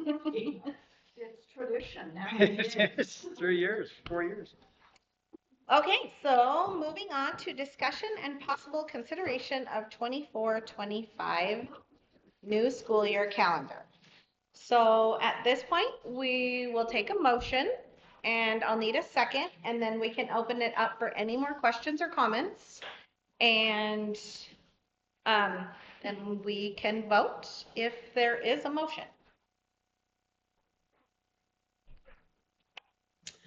Do we have any motions? I make a motion, we approve the calendar for 24-25 new school year calendar As listed. as listed, the By the teachers? 176 calendar date. Okay. No, 176. Okay, I need a second, please. Second. Okay, I have a motion by Sam and a second by Rob to approve the 176-day calendar for 24-25 school year. Any more questions or comments? I do have one comment. I see Sam Hannah left regardless. That comment about that we have disapproved calendars year after year after year. To my knowledge, in the last 6 or 7 years, I can't remember how long we've been on this. We only did approve one time, and we've been very supportive of the calendars. Yes, there has been a lot of discussion and comment back and forth, but I really don't think that we have been unfair with the calendars that have been presented. We are trying to field both sides, parents and staff. So I do think that comment was way out of bounds, that we haven't been supportive. And if it doesn't appear that we've been supported, I apologize, because I was one that was against that last calendar that we disagreed with. I didn't like the back and forth. Spring break, no spring break. I know parents didn't like it. I didn't even know what year spring break was. So that's my one comment on that. I thought that was a little, that one comment was a little out of bounds. I got something to say too.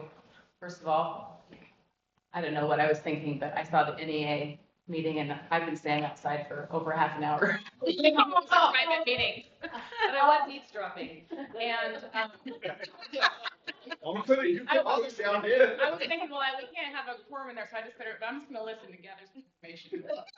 Anyway, what I was gonna say is that I did hear what Nick said about last year's calendar, and I was the one who made that final decision, and it was 50-50 with the teachers, and it was the majority of the parents. And in my book, the majority of the people wanted that. They wanted the full spring break, and that's where it fell. So that's what I recommended to the board to approve. The current calendar we set on 180 isn't the two that we voted on. That's what she's saying. No, right. It was the second, Yeah, the second one that came So, up, yeah. I did it on the majority, and that included the survey We with the parents. took the survey of the parents at that time and staff. And it was 50-50 for the staff, like it is a lot of the time. That's why, just for the record. And that's where my comment was going as well. It was the same thing. Yeah. And I also just want to make a quick comment, then Taryn will be back at you, is just because we ask a lot of questions sometimes, it's just for understanding, doesn't mean we're doubting, or at least in my opinion, doesn't mean I'm questioning. A lot of times it's just clarifying. So I just hope that you guys really do feel supported. I mean, because I appreciate everything you guys do. So, Ms. Taryn. No, I agree completely, and I think the biggest part about all of this and all of the efforts on the negotiations crew and you as a board member in business, I just think it might have been ugly for us to get here, but I think moving forward and having this great starting point, you have the parents square, we know we want all of the parents to be involved. I just think no matter what, we're at a better stage to move forward in a more, I don't know, collective efficacy, if you want to put that Nice word. together. Go ahead. One other quick thing, and I know I'm beating a dead horse to death. But I'm learning where you all are coming from. It's been very difficult for me. I'm still not all the way there. But what I think bothers me the most is you all thinking that we don't support you. Leslie and Ron worked so hard to get a 3% raise for everyone. And it's just like, okay. And that to me was kind of a slap in the face. We thought you all were going to be so excited and thrilled that we could do that because we didn't think we could. We thought it was going to be 1% if we could do that. And when it got to be 3, we were really thrilled that we could do that for you all. We're still not sure we can, actually. But we're going to do it. And I guess I'll just stop there. Okay. Can I? Yes, go Our ahead. excitement and appreciation over the raise was not diminished in any way, shape, or form. The fact of the matter still is that there is still a feeling of non-support and I know that there are things being worked on to help address that, and we are very, very grateful for that. So I don't think that there's anybody in this room that is not appreciative of the fact that we are being given a 3% pay raise. That has never been discussed or addressed. I don't know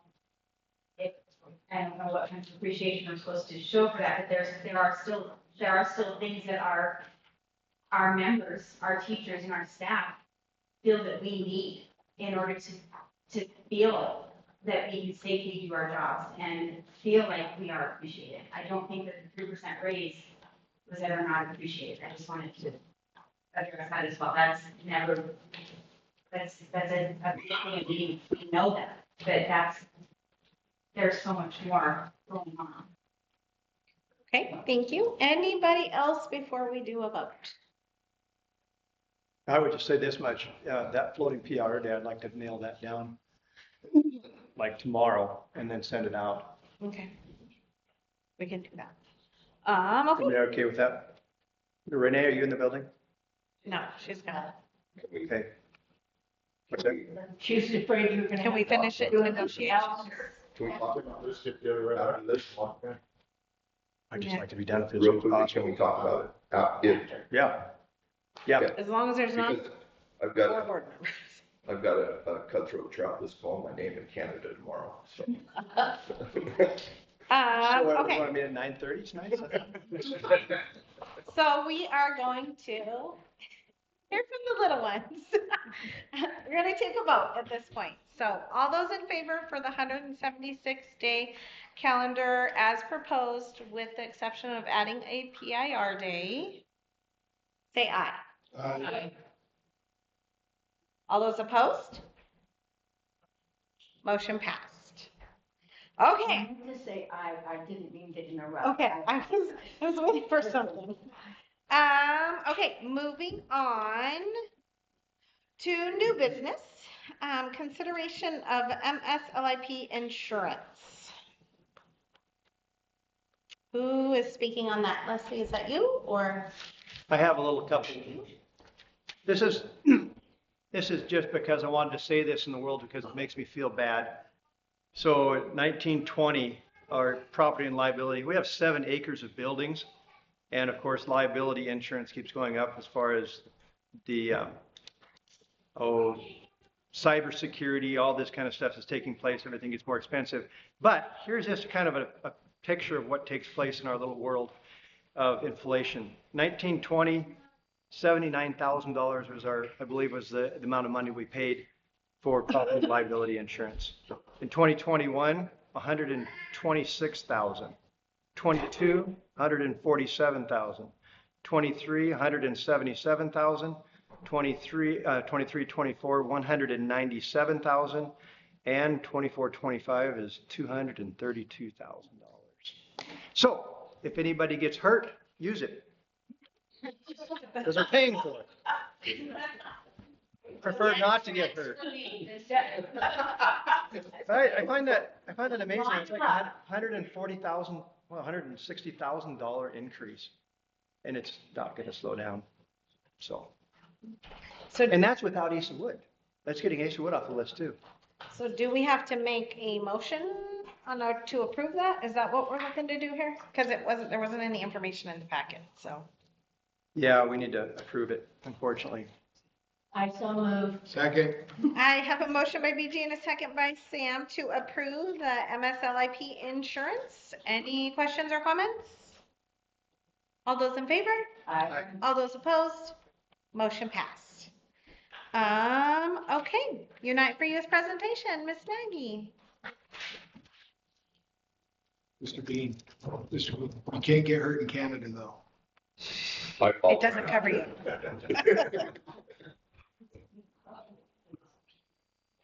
Hi, Maggie. Hi. Definitely didn't know tonight was like a party night here. I was just thinking I'd just sit with you. Is that okay if I just? Yeah, we should. Okay. Somewhere in there. Okay. Go there. Oh, thank you. I'll just hand off using.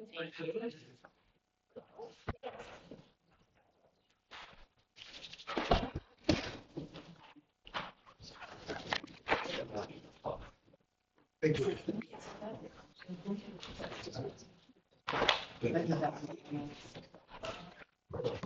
Oh, okay, so, yeah. Let me give it information. I'm just gonna hand it in case you're interested. There we go. Okay. And one shot. But I do have extras.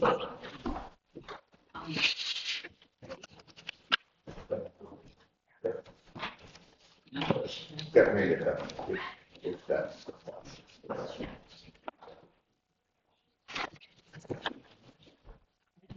I found them. C's are always a pain.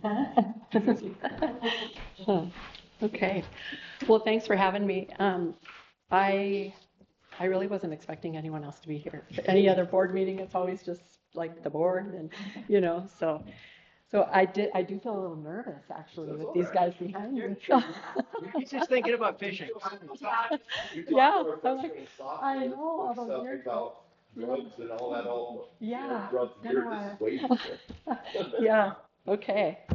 So Mr. Goodman and I have been talking for, off and on for a long time. When he was a principal at the Libby Elementary School, I first started prevention back in 2008. First met Mr. Goodman and he invited me to work on a project around tobacco prevention. And so that was our first in the middle. Yeah, it was in the middle school days. And it was just a great opportunity to connect and hear his heart for kids and just learn, this way of working together. I was a teacher for about 15 years at Troy Middle, Junior High and High School. I taught 7th through 10th grade science for those years and worked as a elementary special ed aide. At that time, they were called aides, a paraprofessional for 4 years before I ended up going to school. So, and then came into this world of prevention back in 2008 after see, you can hear the nervousness. I eventually calmed down, but it's going to take me a minute. So, when I was teaching, especially my freshmen and sophomores, I started to see the conversation of drug and alcohol use at that time kind of take up more space in the room, And it went from something that I would hear of now and then and have concern about to something then that was, I would hear maybe quarterly, some kind of major event or sometimes a crash or sometimes, something would happen in kids' families, to then monthly and then weekly. And then by the time I left teaching, I would hear some things off and on during the week. And I was just really concerned about that. And so I was reading the paper one night and there was this ad for this prevention specialist. I had never heard of anything like that, but when I read the description, my heart just said, I think this is the thing. And I read the description out loud and to my family, and surprisingly, because I'd never said anything about anything except teaching for the rest of my life, everyone, I had a whole bunch of family in the room, and they all just said, well, you're going to apply, right? And I said, I think I am. And so middle of the year, totally unlike me. And honestly, I had felt a stirring for a little bit about maybe there's something else coming my way, but I wasn't really actively seeking anything. But I applied, and within just a few months, I was sitting in an office learning about this science of prevention and what does it mean to put things in place long before kids are ever faced with a decision to use or not to use, to engage or not to engage in these high-risk behaviors. Because I started to see, really, what called me was, there's an analogy of a river. And in fact, when I was teaching in Josh's classroom, I used to love to go into the freshman and sophomore classrooms. And we talked about an analogy where, we're sitting by the river and all of a sudden we hear these screams for help and we look out at the river. This is an all too familiar thing around here with our Kootenai River, right? And and we see that there's somebody having trouble in the river. So we all run, we rescue the person, we bring them out of the river, we go back and we have our picnic, and we start engaging with each other, and all of a sudden we hear another cry, or maybe it's a week later, we hear another cry, we get up, we go run, we pull them out, and this can happen over and over until somebody finally says, what's going on up there that we keep pulling people out of the river, And the first time I heard that, I thought, that's what I want to do for the rest of my life, is wonder what's up there that we can figure out so that we can put some things in place, put some barriers in place, provide some information that we need that prevents people from falling in the river in the first place, so that we don't have to run in and rescue and spend all of the resources that it takes to be pulling people out of the river. And I'm talking resources, but like money-wise, but I'm also talking personal resources, emotional resources, right? Those kinds of things that I think are so expensive, right? The harm that's done, that we really, if we figure out a way of working together and get on top of these kinds of things, we're going to be saving a lot of energy, time, money, and lives and futures, which is really what I'm here for. Is, we've got amazing kids in our classrooms, amazing kids in our communities, and it chokes me up to just think about them, and I think they're worth looking upstream and saying, there's some stuff going on right now, right? And we're learning more and more about our DNA, what we're designed to do, our interests, our strengths. We're learning more and more about our brain and how that all works to make those things happen. And we're learning more and more about the things that interfere with our brain development, from kids learning to do and be their best, finding their best place, right, in the world. And I think we're called now more than ever. I mean, I feel, I've been in prevention now, 2008. It's like longer than I was teaching. I don't even know how many years that is. It's a long time. I don't want to think math right off the top of my head in front of a whole bunch of people, but it's been a long time, it feels like. And I think I feel stronger than ever that we're called more than ever to come together and do our best for kids and figure out, what do you have to offer? What do you have to offer? What do you have to offer in all of our different parts of the world?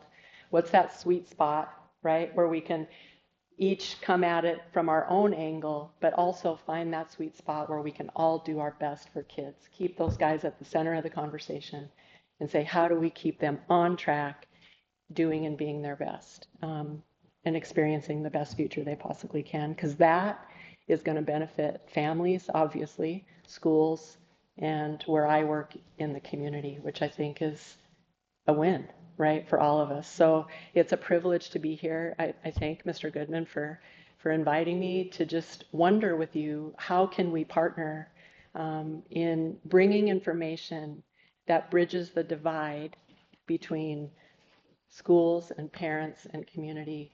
How do we combine those kinds of resources, give parents and caregivers everything they need, to do their best? We don't know everything, right? But we have some things to share, right? And a lot of parents have such a heart, but they may not have experienced quality parenting. They may not have safe homes right now. They may not have a storage tank to draw upon. And so if we have something to offer to build them up, to kind of fill in the gaps, to just give them something that'll help them raise their child in today's world, which I think is a harder place than ever to raise children, then I think, why not?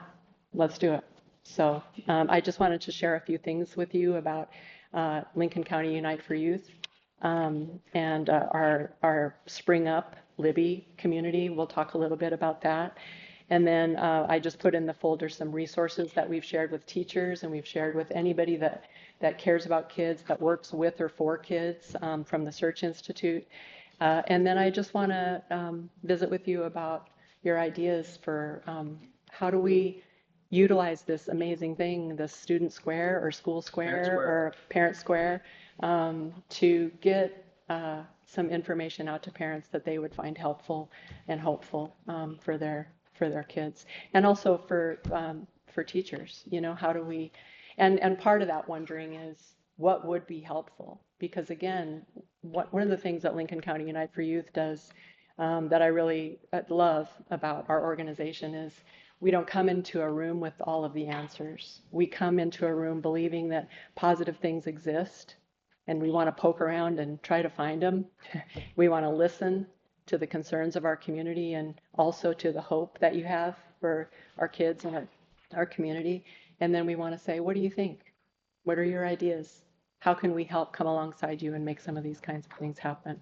The other thing that we have is an amazing connection to local, state, and national resources that want what's best for kids.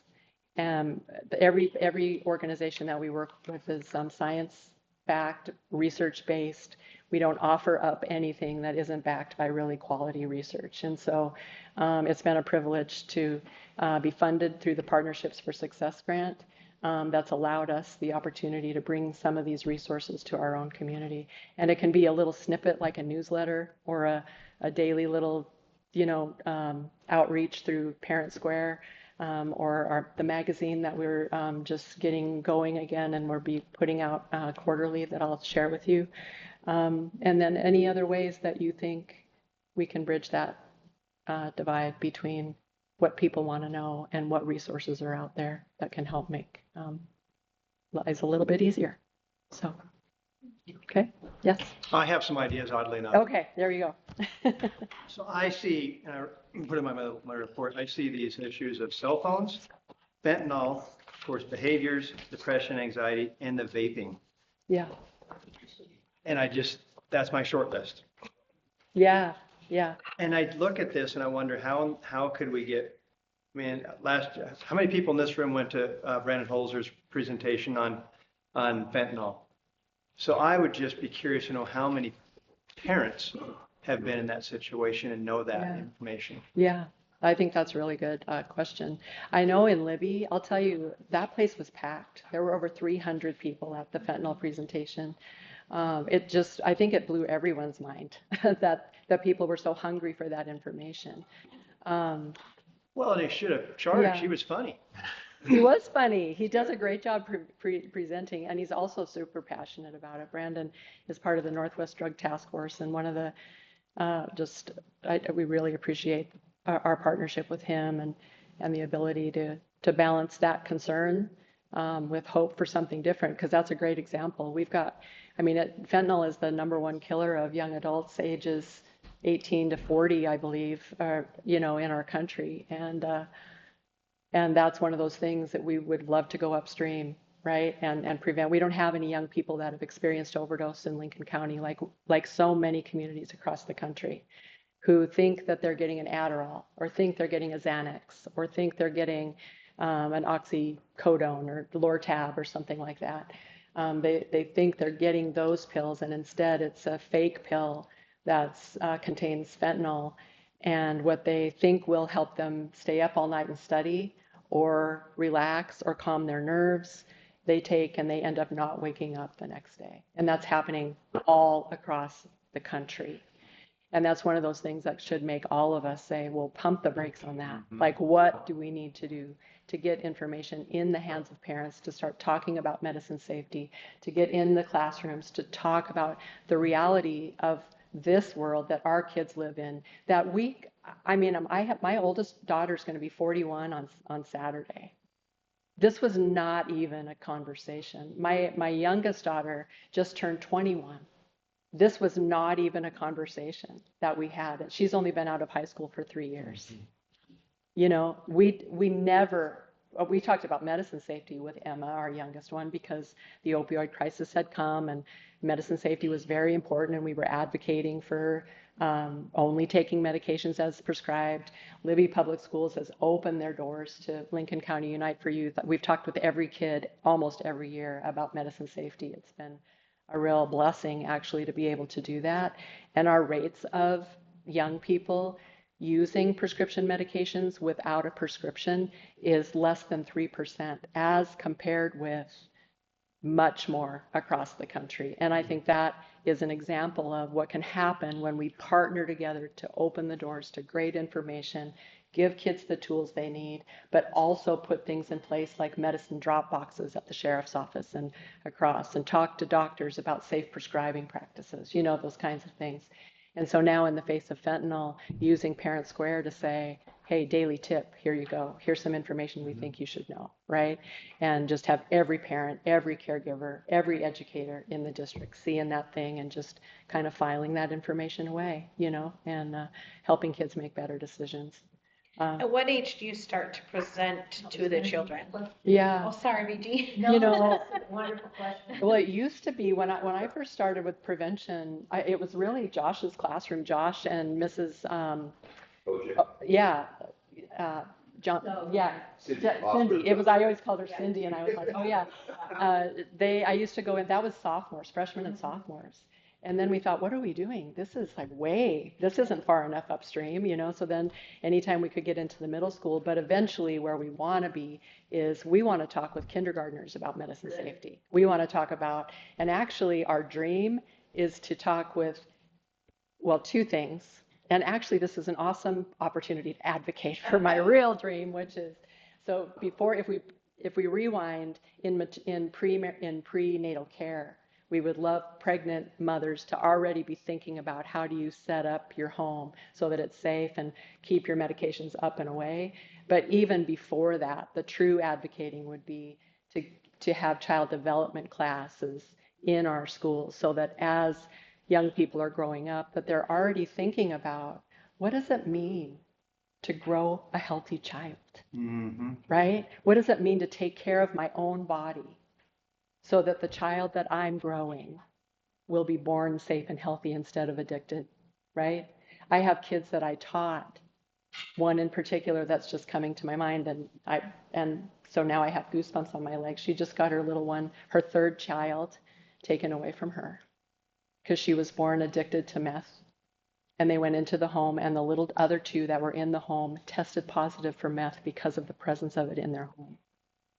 You know, I want to advocate for not ever even ending up using it, but if anything, our high school kids, our middle school kids, I think I've taken child development and developmental stages probably 3 or 4 times in my life. I'll just audit it anytime I can because I just love developmental science. And I think, boy, our young people really need to understand, you know, how to grow a healthy child and how to kind of what to expect over time. That kind of information is really important. So kindergarten. Kindergarten. Yeah, Okay. yeah.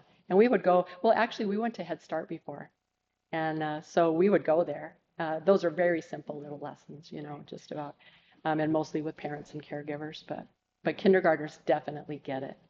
I think Red Ribbon Week kind of takes on a whole new feel from when I was in school, or even like you said, Kirsty in school. And Yes. It's gotta, Smoking. it's gotta change at times. So. Yeah. Well, and even like the whole vaping. I know Mr. Goodman talked about vaping, and we entered into working together when cigarette and smokeless tobacco, actually, the chew thing was a real big deal. Vaping wasn't even a thought right when I started prevention, and I thought, whoa, what is this thing? And now to know that one vape cartridge is like smoking an entire pack of cigarettes. Like, who knew that? I was blown away to know. And so you think of the addictive nature now of vaping. We already know the addictive nature of tobacco, but now you put it in a vape pen where one cartridge that can be hidden and are actually purposely created to look like flash drives and little tricky things that encourage lying and hiding in kids. I mean, it just sets kids up to this kind of behavior that is way bigger than just vaping, right? It's this sneaky, you know, and then it triggers because of this high concentration of nicotine.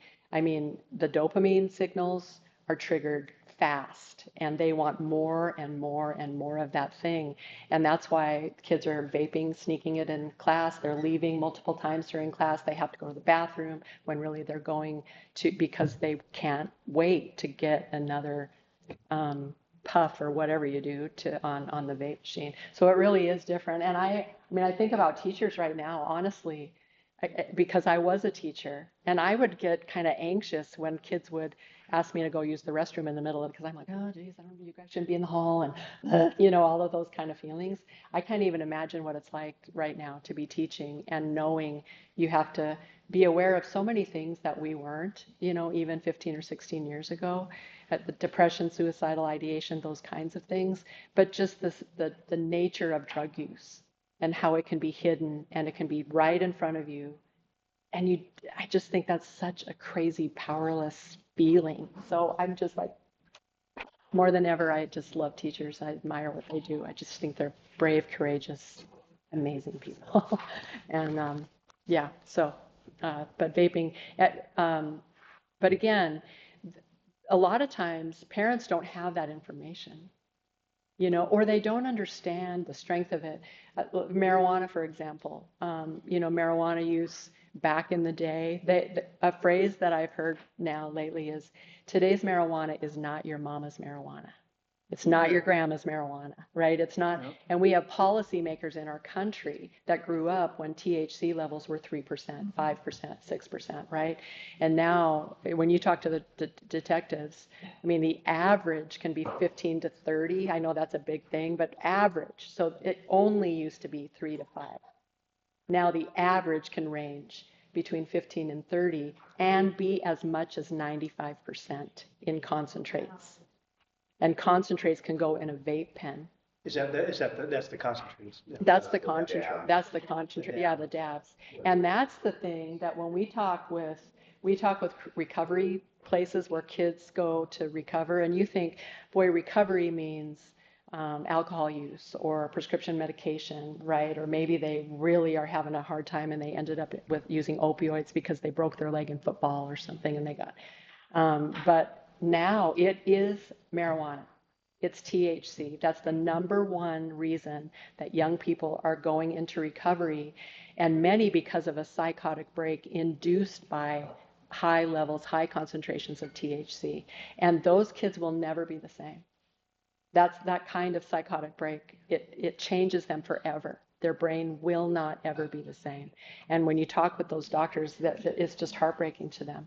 In fact, in Troy, we have a therapist that used to be the director of patient services. She was the clinical director for Warm Springs. And she said that when bath salts were the first thing that came, and they just didn't know what to do. They'd never seen anything like it. The kind of psychotic breaks that were showing up with young people, they really just didn't know what it was. And I don't fully understand what bath salts are, but that trend has waned. It's not gone away, but it's definitely waned. But she said when THC, those high levels of THC, that kind of psychotic break, she said it's absolutely heartbreaking. And so now, here's one thing, here's a part of prevention science.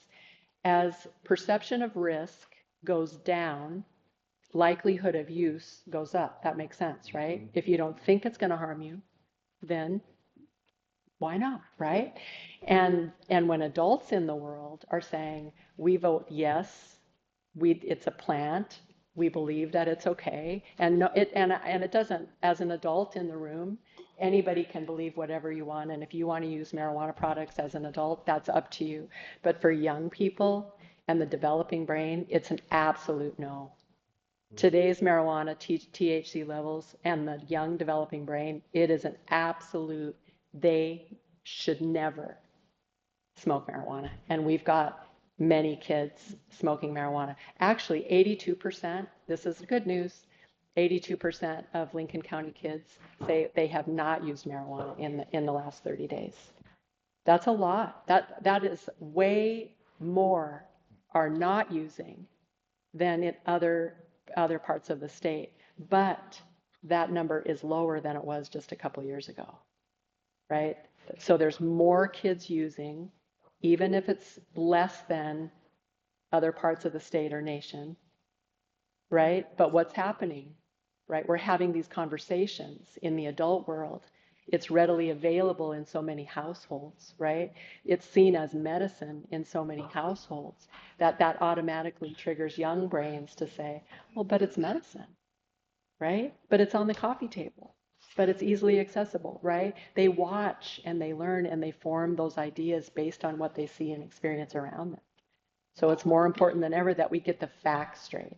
Unite for Youth doesn't say, you know, we're not preaching to people. We're saying we know more than ever before. Like Unite for Youth. Well, Unite for Youth does because we're learning just along with everyone else. But in the science of it, we know more and more about the reality of THC.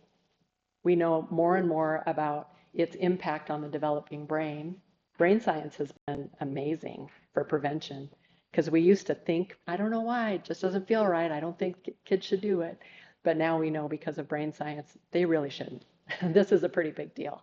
And if we want kids to do and be their best, that's one of the things that absolutely, without a doubt, will prevent them from doing that. So, yeah. But if we can use parent, to say, hey, research study, here's a link to an article, here's an image, five fast facts. You know what I mean? It can just be, it doesn't have to be big, long, lecture-y things. It can just be little tidbits. And that's part of the thing that we wanted to talk with you guys and with teachers that work with kids and kind of know, what are they drawn to? What works with kids these days, right? Or for parents, what do you want to know more about? We'd love to just do that survey. Well, and I What think would that be helpful? It would be huge because, I mean, I know I'm still shockingly naive about, I mean, I don't understand the Zen stuff. I don't understand vaping. Mm-hmm. I mean, Yeah. I understand a little bit more, but I really still don't understand. Yeah. And there's so many products. I mean, like it did used to be the cigarettes and the Skoal, Copenhagen, and that was it. Yeah. But now I don't even understand what's out there. I don't Yeah. even understand what's in it. Yeah.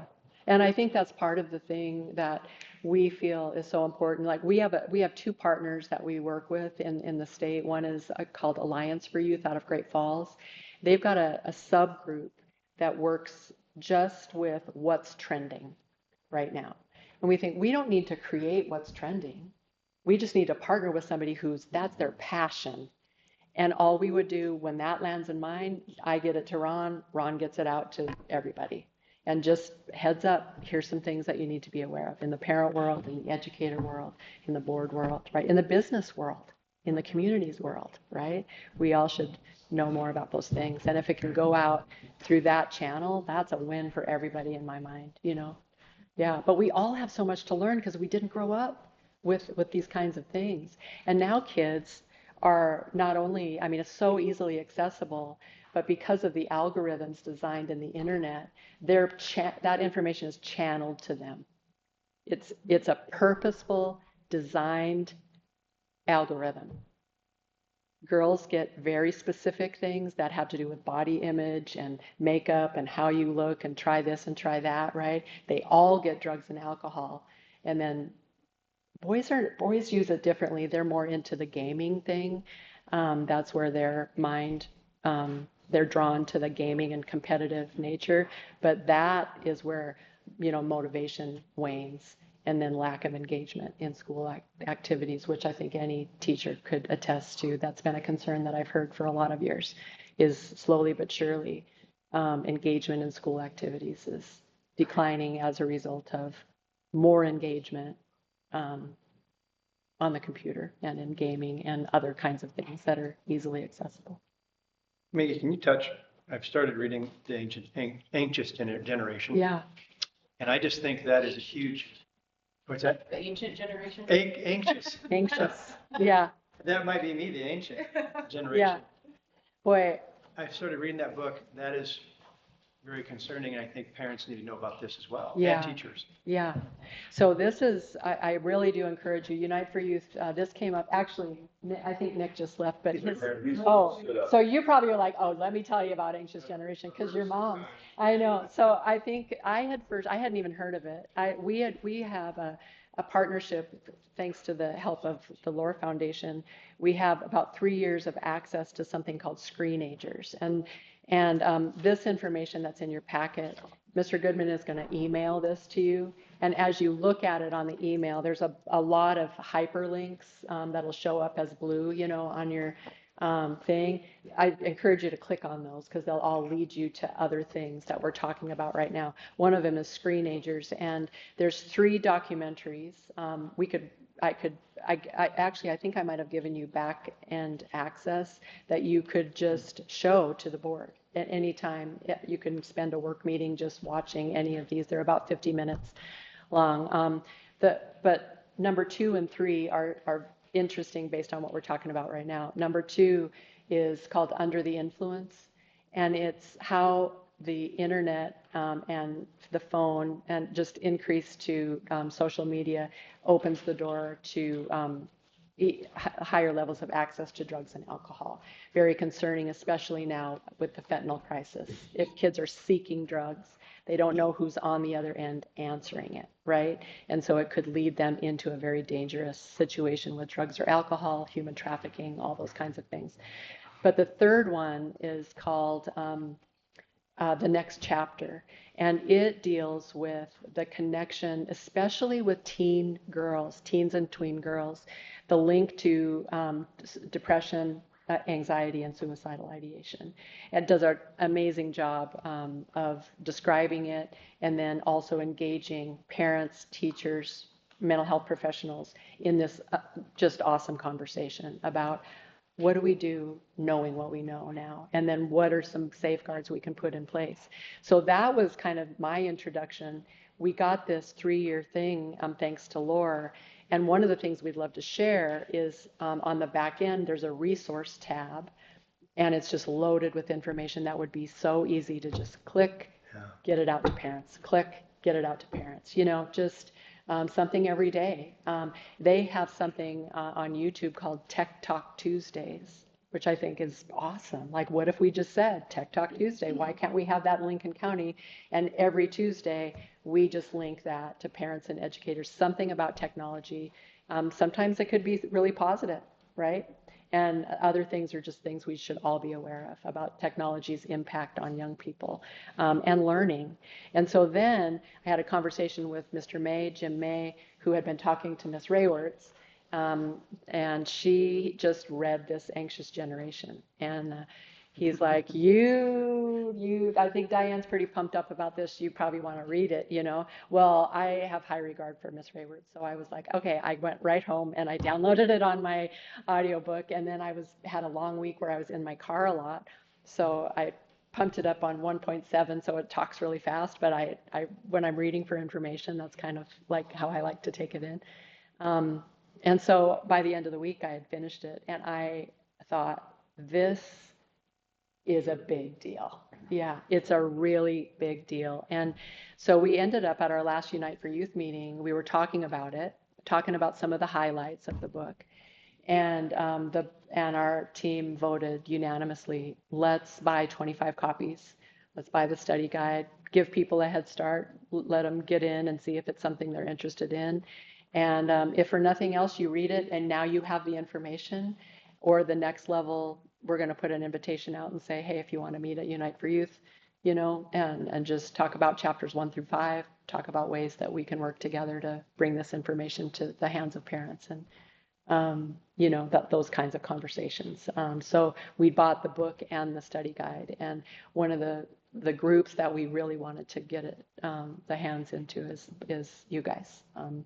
And then we'd love to buy one for every teacher, but that is probably not going to happen because that's law, but you could share it. But we can share them, right? We can share these 25 copies.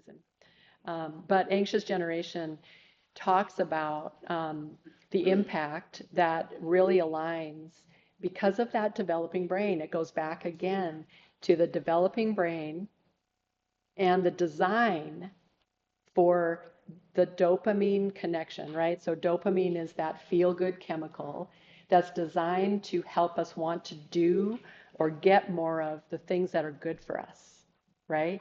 So if you just think about a baby that's starting to wanting to walk, and the baby's crawling, and all of a sudden they're kind of standing up, and everyone around is cheering them on, and they wobble, and they take a couple steps, and then they fall down, and it really hurts. Well, that could really stop. Something that is really hurtful could really stop a baby from ever getting up and trying again, right? Because it would be that negative reinforcement. But what does a baby see? They look around the room and nobody's like, oh, let me help you up. They're all like, yeah, you guys, you did such a good job. And they look up and there's all these happy faces. There's people reaching, they're cheering for them. And there's something about that interaction that says, I want more of that. So I'm going to get up and I'm going to try one more time. And then the cheering continues, right? And even if they fall down, they get back up because there's that cheering, right? That continues. And it says, I want more of that. Well, social media is designed through these algorithms. And when you read it, it's just infuriating. It was actually designed based on gambling algorithms, that it's an unpredictable reward. So sometimes I'll get the heart, sometimes I'll get the like, sometimes I'll get, right, this many views, but not every time, right? But when I do, it feels really good. There's a dopamine hit, right? And I want more of that. So especially for young girls, when they want to post, they post more about more images of themselves. They try different filters, right? But then they start looking at the world through this lens of filtered reality. And they start to get anxious about, oh, well, they got more likes and they look like this. They got more likes and they did this, or they lost this, or you know what I mean? And so then it starts changing the way that they look at the world, changing the way they look at themselves, and they're searching and searching and searching for the next time they get rewarded for the post or, you know, the things that they say, the way that they look, the filter they use, those kinds of things. And it's really triggered things like eating disorders, body image problems, just like we could go on and on and on. It's just really interesting, but it's very purposefully designed.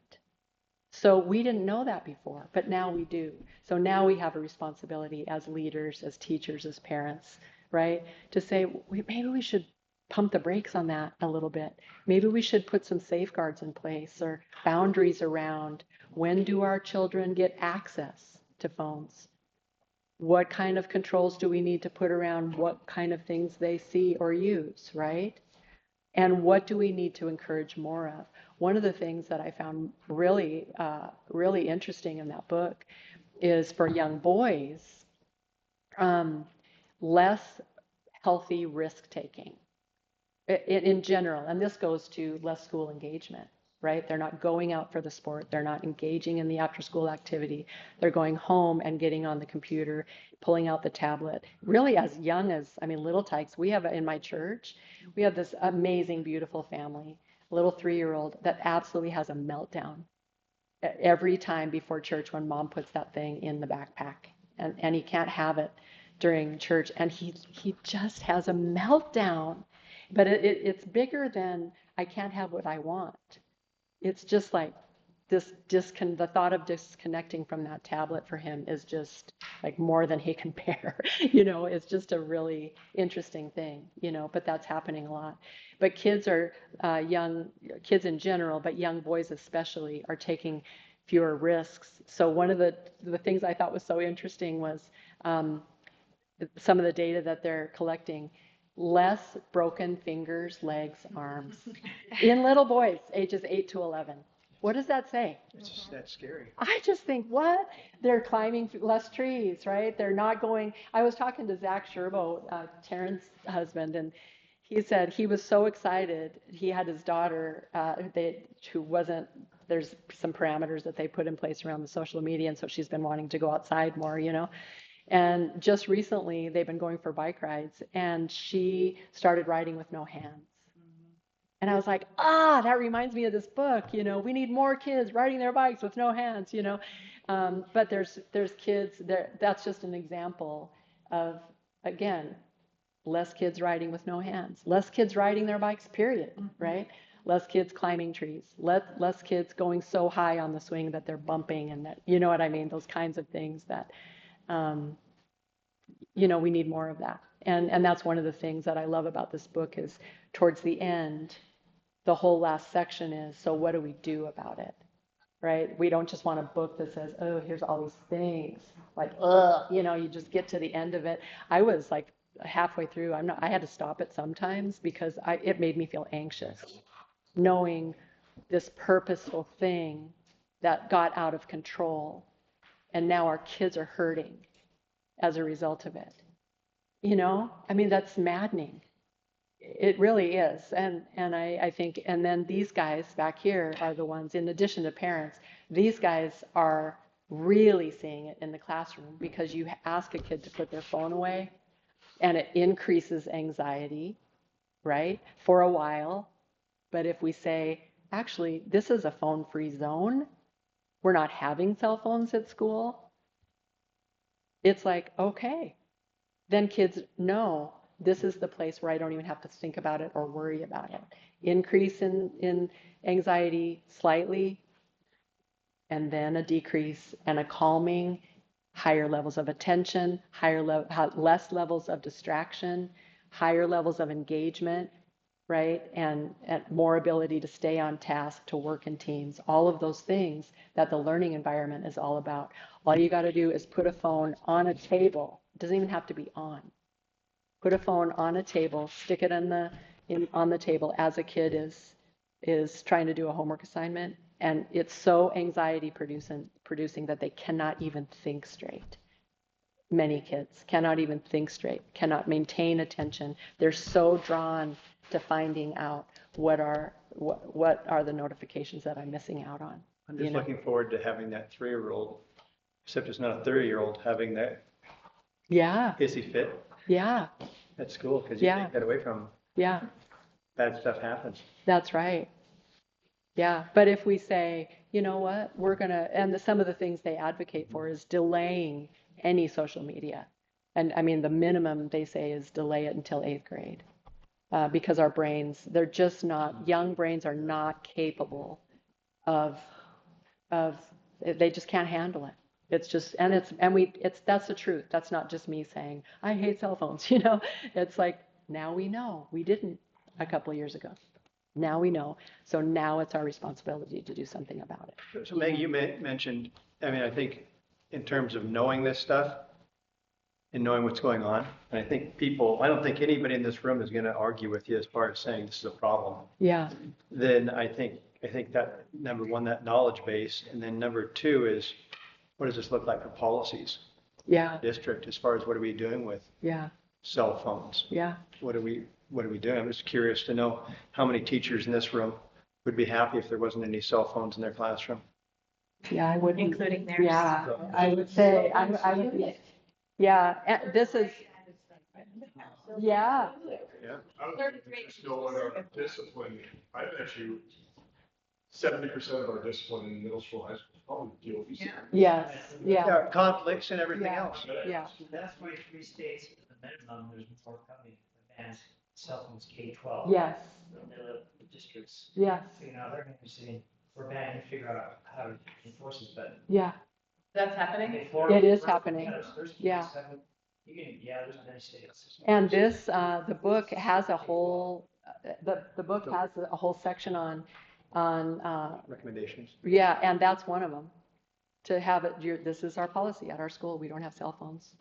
And now there's research that shows the difference between everything from scores, test scores, to just self-reported ability to concentrate, self-reported ability to engage, less distraction, less behavior problems in the classroom, all of those kind of things. There's a striking difference and research to back up why that would be such a good policy. So again, Unite for Youth, I mean, the ultimate prevention is policy, right? Where you put those kinds of things in place that say, this is just what we do around here. You know, we used to do it that way, but we didn't know better. Now that we do, you know, and we're about learning at Libby Public Schools. Yes. And why would we allow something that we know interferes with learning? Like, absolutely. And it interferes with the ability to connect socially, to read faces, to read emotion, that social emotional learning that is so important. And what better place to learn it? Grades K through 12, right? In the classroom. Like, I have beautiful memories of being a student, beautiful memories of being a teacher, watching it happen in front of my, you know, in front of me. And now we go into classrooms. In fact, there's a little blurb in the book about walking into a college classroom. There's like 50 or something students, all spaced around. There's not a sound in the room. School hasn't started. The classroom hasn't started yet. The professor's not in the room. So think back when you went to college. There's like you're talking about what's going on. You're asking about even the study group or what'd you do last night or what are you doing this weekend or whatever, right? It's filled with conversation, planning, thinking, wondering, imagination, right? And now it's silent and people are all like side by side. You know, we can watch it anywhere we go. You watch it at the park. You watch it right out here. I challenge you to just go sit like in the corner and just watch parents and children. And parents are on their cell phone as their children play, or they're sitting beside each other and nobody's saying a word. You go out for dinner, nobody's talking, everybody's on their cell phone. I mean, think about the impact of that. Lack of social connection, conversation, dialogue, right? Like if we don't do something, like we're part of the problem, you know, really. So. An advantage it would be for our kids in Libby if they did not have that. What an advantage. I mean, think about it. Yeah. I mean, you'd be a trailblazer in Montana to say, right? And so how do you, there again, I believe policy is the ultimate, but I also believe in partnering and engaging parents in the conversation. Parents are concerned about their kids' high level, right? It's concerning for everyone. And isn't it awesome when you have leaders that say, these are the rules? And so sometimes, I remember my mom used to say, just use me, Mag. If you can't get your own voice until you get strong enough, just blame me, right? We talked about my daughter. I'd set her up, if you need to get out of a situation fast, just send me a code word and I will call you. I'll tell you, you have to go home. You can pitch a fit. You can say all the things, right? But I'll be there for you until you can say, no, I need to leave on your own. Right? So that's our job as the adult, is to say, I'll be the fall guy if you need me to be the fall guy, right? Until you can do it on your own. But with parents, I think they're just as concerned as anyone else, but they feel helpless. It's hard to have those arguments in the home. It's hard to be the grandparent who's raising your grandchildren. I mean, think about that. Oh, yeah. We've got people that are 60, 70, sometimes 80 years old, and they're raising their grandchildren. Yeah. I mean, they cannot even relate to this world. It's hard enough for those of us who are only one generation away, right? So those are some conversations that are worth having. And Maggie, I just look at it this way. I think if we were able to give parents good information and explain to why we're going to be doing different things, yeah, I think that'd be very good for our school. It would be the very best thing for our kids. Yeah, I do too. And I think when you and I talked before, and I'd love to hear what teachers think about this. Yeah, I'm curious. You know, let's just say there was a goal for that policy. I mean, I don't know if that's something everyone would buy into, but let's just pretend for a minute that everybody was in agreement. We want to put this policy in place. There would be a time when you'd have to research and gather all your information. But let's just say second semester is the goal.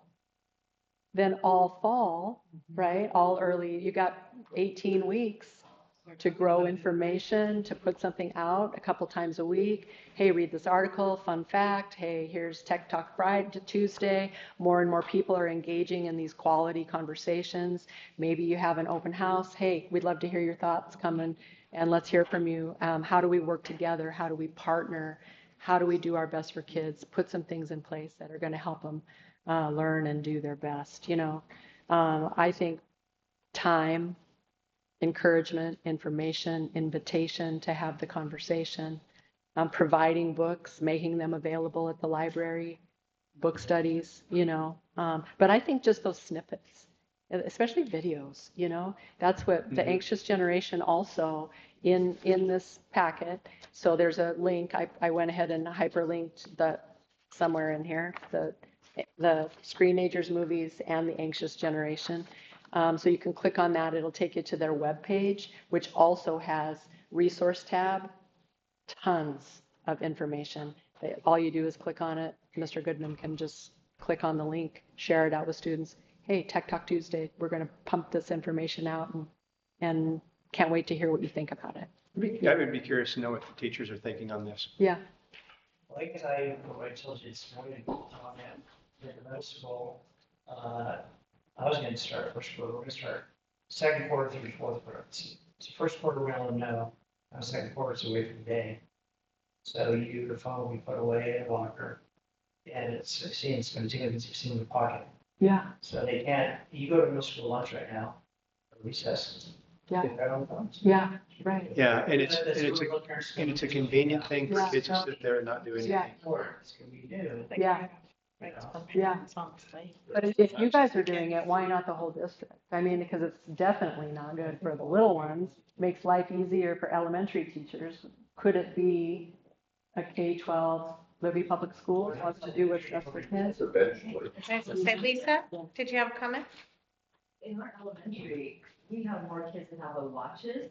Yeah, that's an issue. Where parents can check in on them, or they check in their folks. Or the ask to get checked out. They can get text messages and We're all. only doing this today. And she, what are you doing with that? I said, they do the old fashioned way, they call the office and say, hey, and you arrange your play dates the night before. Yeah. Shocking, novel idea. There's actually quite a few out there schools that are banned last year. They're not a lot of the buildings. It would be great to get a list of those. And get, say it. Yeah. I know it's not- you know, if we did that right now, for next month's gonna be not fun for anybody. Yeah. I was just saying, I think parents are probably gonna fight it. a timeline or a date. Yeah, a timeline would be nice. Yeah. Yeah, yeah, yeah, A yeah. lot of times when the kid's phone goes off in my room, they'll be like, it was my mom. I mean, it's literally their parent pinging their phone. Yeah. You know, like sending them things when I think of it. So I think I agree. I think the parents, educating the parents is.